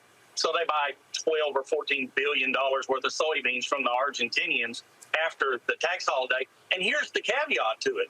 They give $2.30 over the November board, while I'm getting 50 cents under the November board. So that makes the Argentinian soybeans about $12.42 a bushel. I think that's the real figure they gave. So all my premium went. Y'all, you gotta love it.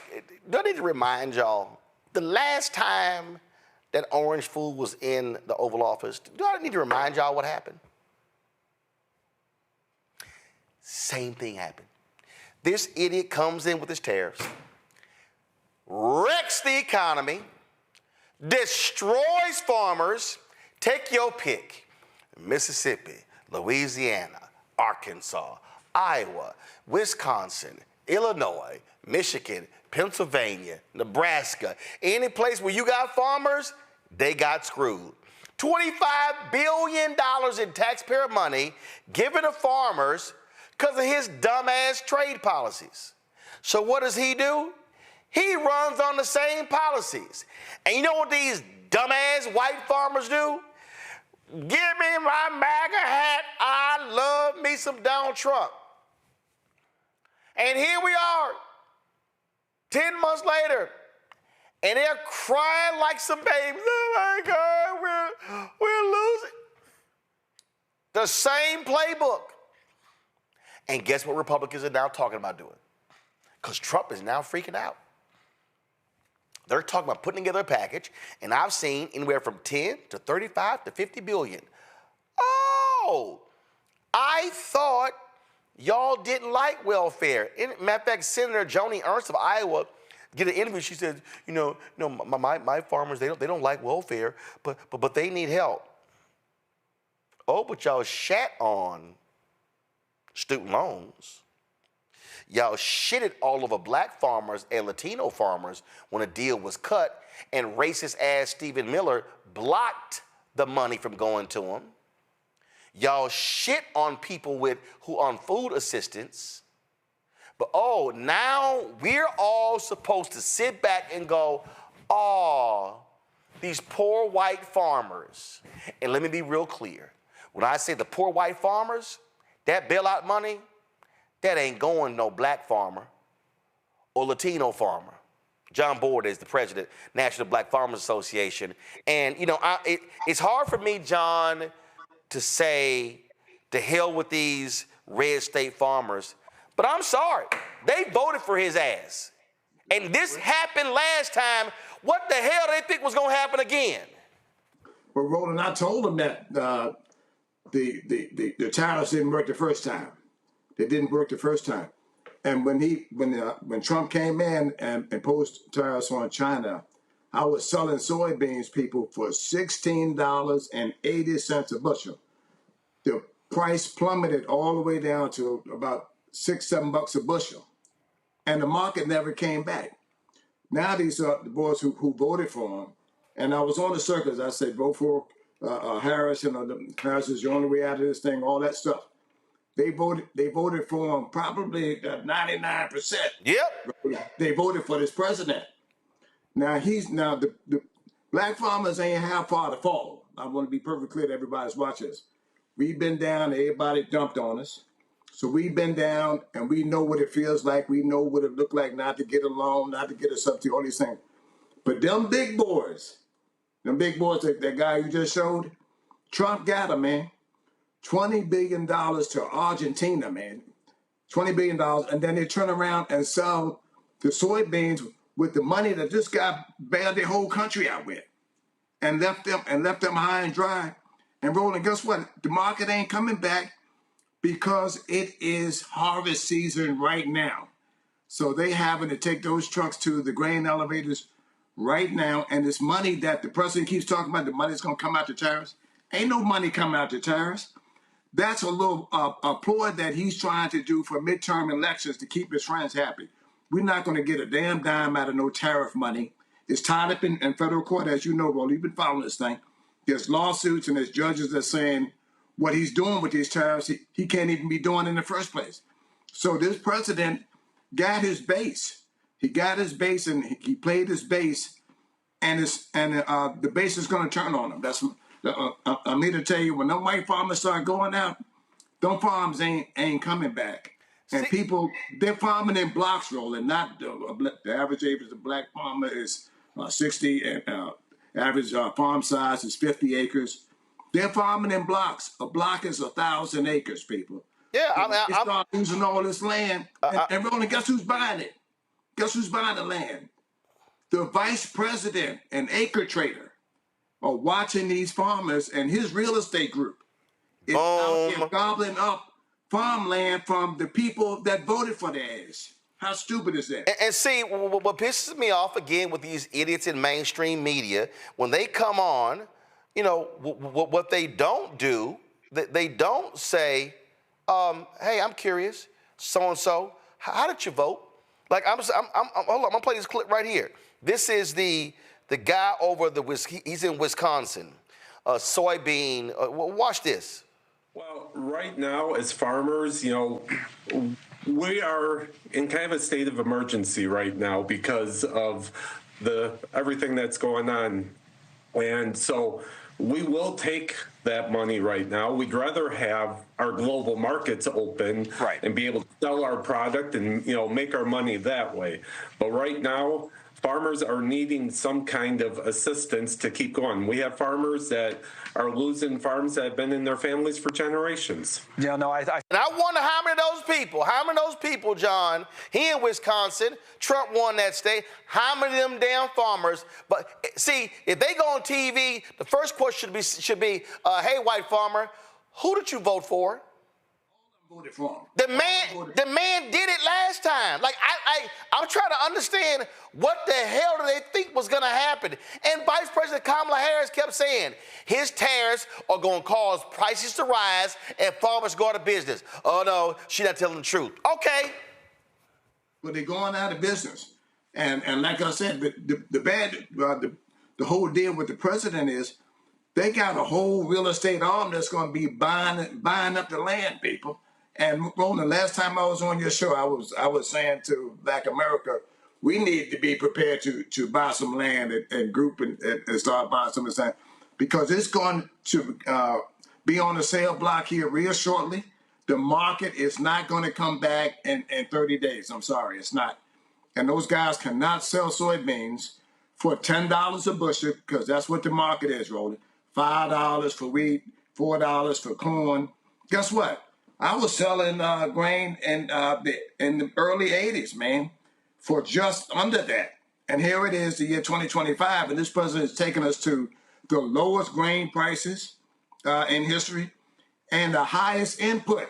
Nobody's talking about that. The highest input cost in history for farmers are right now under the 9 months of this president.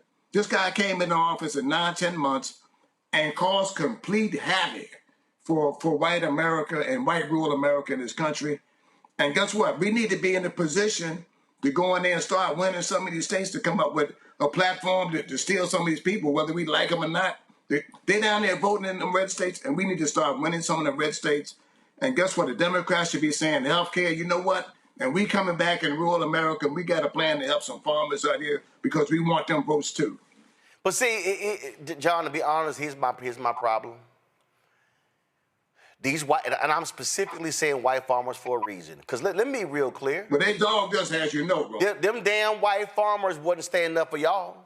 They dogged it. Them damn white farmers, they weren't saying Stephen Miller is unfair, blocking that $5 billion going to black and Latino farmers. No, they wasn't saying a damn thing. They were like, that's y'all Negro farmers. We don't care. But see, so my problem is they want Democrats to now bail them out. Yes. So they can go right back and vote for MAGA policies. Well, let's go over the whole thing. I'm glad you raised that flag. Let's go over the whole thing. They didn't want to pay blacks to work on farms. That's the first thing. That's what got white people in trouble in this country. When they ran blacks off the farm, they wanted us to be sharecroppers and all this stuff. They didn't pay us then. They stole our land. And then what they do? Oh, we can't get blacks to come back to the South and work, so we'll go get some Hispanics, right? Let's get them here to pick some tomatoes and cotton and onions and all this stuff. Now, when they found that they weren't going to vote for them, the Republicans were at 99%, they said, oh, now we got to get all of them out the country. And now we're going to get the blacks from the inner cities who are going to come back, pick some tomatoes, and people on the disability. Roland is not working. Black people ain't coming back picking no damn tomatoes for free. They're not going to do it, man. So this stuff that this administration is saying, they're going to get some people on disability, man. That's what they're saying. disability and blacks from the inner city. That's what this administration said, not me, to come out here and be and do the farm work. It's not going to happen. It's not going to happen. But what I am saying is, I don't want to lose anymore, and I don't want to lose to anything that look like Donald Trump or act like Donald Trump. That's dumping on black America from the megaphone. I mean, look how he's ridiculing the leader, the black leader, Jeffries. Got him out here in some dunce hat or some kind of sombrero and got him throwing a Donald Trump hat on him. Man, it irritates me to no extent that we have someone in this country that take politics and the office of presidency all the way down to humiliate a black man, a sharp black brother like that, man, with no comeback in this country. It pisses me off to no extent. Real quick on my panel questions. Michael, you first. Go. All right, John. So I know there were some black farmers before the 2024 election. Here on Roland Martin Unfiltered, you said some of them were going to vote for Donald Trump or thinking about voting for Donald Trump. What are they saying now? They ain't saying nothing. They ain't saying nothing, and that's what happens when you get your behind kicked here. You run and hide. I ain't seen them on a talk show nowhere. And I told them, and Roland been on some of these emails. I mean, I stopped writing them. Oh, you mean what's that dude named Corey? I don't even know what his name is. Right, because I done cussed him out several times. Well, look, you can't. This is what's wrong with our people. Here's the perfect time in history for black people to come together and say, you know what, we ain't getting dumped on no more, and we're going to do something positive and move forward together. That's what we're going to have to do.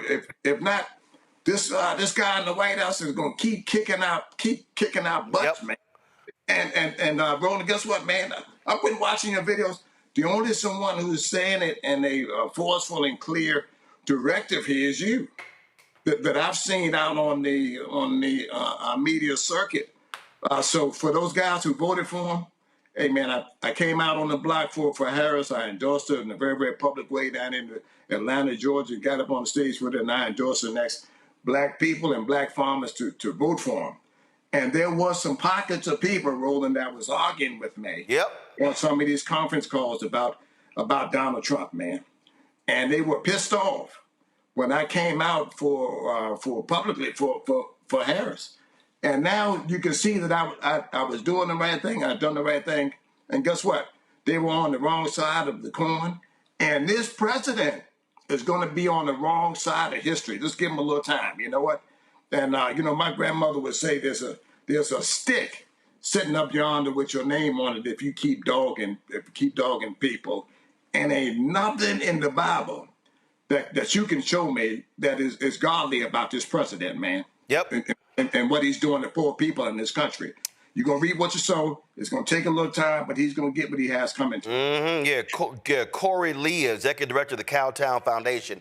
He real damn quiet, real quiet. Well, they don't call me, Roland. I'm out here. And guess what, man? We got an annual conference. Well, you need to come to that annual conference in Birmingham, Alabama. When is it?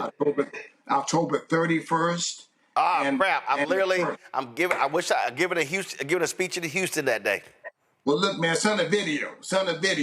Okay. Matter of fact, you can send that clip. You just done the introduction to on this, and I can play it, man. Because all right. Well, it's so relevant for the conference. I'll make a special video for the conference. Matt, your question. Yeah, real quick, John. You talked about J.D. Vance buying land up, and I think you said acre trigger, watching some of that land. What is the effect, if you know, that's happening with the major companies like the Cargills and the big agricultural companies? Is there a boon to them from the smaller farmers that are closing down? What's your understanding how big farming is being benefited by this, if at all?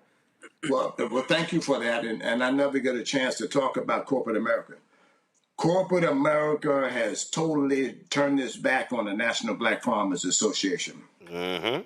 Banks, Wells Fargo, Cargill, ADM, none of those companies have reached back and picked up the farmers, the very people that made them their companies billionaires, they're now dumping on us too. And they went with Trump, and this anti-black thing, anything got something to do with black, they cut. All those companies cut us off. And matter of fact, I need to put out a report card on just how many companies. Oh, hell yeah. Oh, John, put the names together. I will read the names on the show. Yes, and I can show you the emails. And Wells Fargo said they couldn't help us because this organization represented black farmers. That's what they said. Not me, Roland. That's what they said. It should be a shame. It should be held accountable for coming out. Oh, yes. Oh, yeah. Please send me the emails. I do it. It's all coming to you. But thank you for that question, and I don't get a chance to do it on these other national circuits. Corporate America gets a damn F- for siding with Trump. And here's what they do. They label us DEI and give us names for every 10 years. Our names has changed. Socially disadvantaged farmer. Hey, board, you got to say farmers of color to advance your bill on the Hill. They change our names every 10 years. And here's what I'm gonna say about this president. He don't care what they say. They're going on with their program. And when we get in office, they say, hey, boys, you got to reach across the aisle and then go over there and get some Republicans, man, to make anything happen here. This president didn't care. He's doing it by executive order. I had a $5 billion up, and Roland knows all about this. We could have done it by executive order, but they didn't want to do it that way. When we get into office, we got to move our agenda for the populations that got them in office. I'm going to say it. And let's be real clear. You call yourself the National Black Farmers Association because you got screwed because the white farmers were getting all of the money, all of the resources, and so you were highlighting them. It ain't like the mainline Farmers Association gave a damn. They wasn't fighting for the black farmer. They were fighting for the white farmer. One of the most racist. Listen, it was a white man, a white member of Congress. Congressman David Scott told me this here. David Scott was the first African American to become chairman of the House Agricultural Committee. Yeah. I think he said when Ron Dellums was on this, I forgot, long time, he said a white member of Congress said to him, if it's one thing that ain't gonna never happen, you ain't gonna never see a black chair of this committee. People need to understand the billions of dollars coming out of USDA. Their entire focus is for white farmers to get that money, white farmers to get that loan. They ain't and listen, this ain't Democrat, this ain't Republican, this is white. This is about that, and that's why Marcia Fudge wanted to be Secretary of Agriculture, and Biden didn't make her. He should have, and he put the former governor of Iowa. Hell, wasn't that his third time being Agriculture Secretary? Man, we didn't want Vilsack. I didn't want him. Yeah, Tom Vilsack. So people need to understand. On your show and talked about that. People need to understand. USDA actually, y'all, has the largest bank in the federal government. Y'all, income. That's right. Y'all don't even understand how much money is in the USDA. $1 million for the top 10%, and white farmers receive $1 million a year annually. And they call it, when black people get on the program, it's welfare, it's all this stuff. White farmers get $1 million per farmer, the top 10% in the U.S. Farm Subsidy Program. The average subsidy to a black farmer is $200. We're not even on the same wavelength, with our farm subsidies in this country. All this money that went out to white farmers, and they've been getting it for years. And we formed the MBFA because guess what? They was out here calling me a nigger. The man who worked there, they was out there spitting on me. They was out there seeing black farmers 1 day a week. They was tearing my application up and throwing it in the trash can. They don't want to talk about that. They don't want you to say anything about black. They want you to get away from it, but they want to give it all to white farmers. They want to bring white farmers in from South Africa and give them our land out of inventory. I say over my dead body, Roland. I'm telling you right now, somebody's going to have to take me out of here if they give us them white farmers from South Africa our land. Yep. They brought them here, gave them a path to citizenship, and now this president's talking about giving them homesteads and farms, things they've never done in this country for a black man.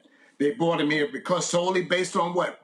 Race, which is white, but they don't want to do a damn thing for you, for black, and they don't want to give us our land out of the inventory, that $5 billion for debt relief. They don't want to do it. But I ain't giving up. I ain't giving up, and I ain't giving up. Well, listen, we're going to keep highlighting this as well. This is why I created this platform, for you and others to be able to come on and to share these stories. That's critical. Before you go, man, I know you got to go, but look, this man right here on this screen has been my outlet when I got in trouble on the Hill and I couldn't get visibility on. You put me on your television show on prime time and put me in the living rooms of Black America, and you made them call their U.S. senators, and we got that $1 billion passed in 2010. So, Roland, you've been out there, and how many years ago has that been? 2010? It was. That was 15 years. 15 years ago, man. 15 years ago, and I took that partial win, and them same guys was beating me up. But guess what?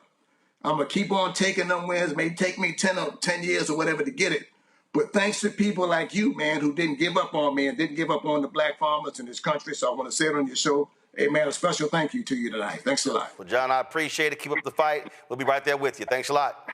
Thanks a lot, brother. I appreciate it. All right, then. So, y'all, that's it for us. Let me thank Matt. Let me thank Michael. Matt, who y'all losing to this weekend? It was great being on today, Roland. You have a great weekend, brother. No, I'm just checking. Who y'all? All I know is we're getting a dub. Who y'all playing Florida this week? So. Oh yeah, y'all gonna lose. Y'all gonna lose. Y'all. I think we're getting that dub. Billy Napier, he gonna handle that business. All right, so I can't wait to see some more orange tears this weekend. Michael, thanks a bunch as well. Who the Sigma's losing to? Somebody. All right, that's it for us. No, we're not going to lose, and we always look good. But thanks for having me on. No, that's actually it's actually not true. You don't always look good because whatever. All right, that's it for us. Y'all, that's it for us. Let me thank everybody being on today's show. It's some stuff we didn't get to, but hey, we had lots of guests, lots of conversation. Y'all, do y'all understand what y'all saw today? Diddy trial Candace Kelly, Congressman Steven Horsford, Memphis, Tennessee State Senator Justin Pearson, Zohran Mamdani running for mayor of New York City, John Boyd, National Black Farmers. Y'all, there is no other show in America that does this every single day. No other show. You will not see that many black guests on any mainstream cable show. Hell, they ain't gonna have that many black guests for the whole day. You ain't gonna see that many black guests in 24 hours.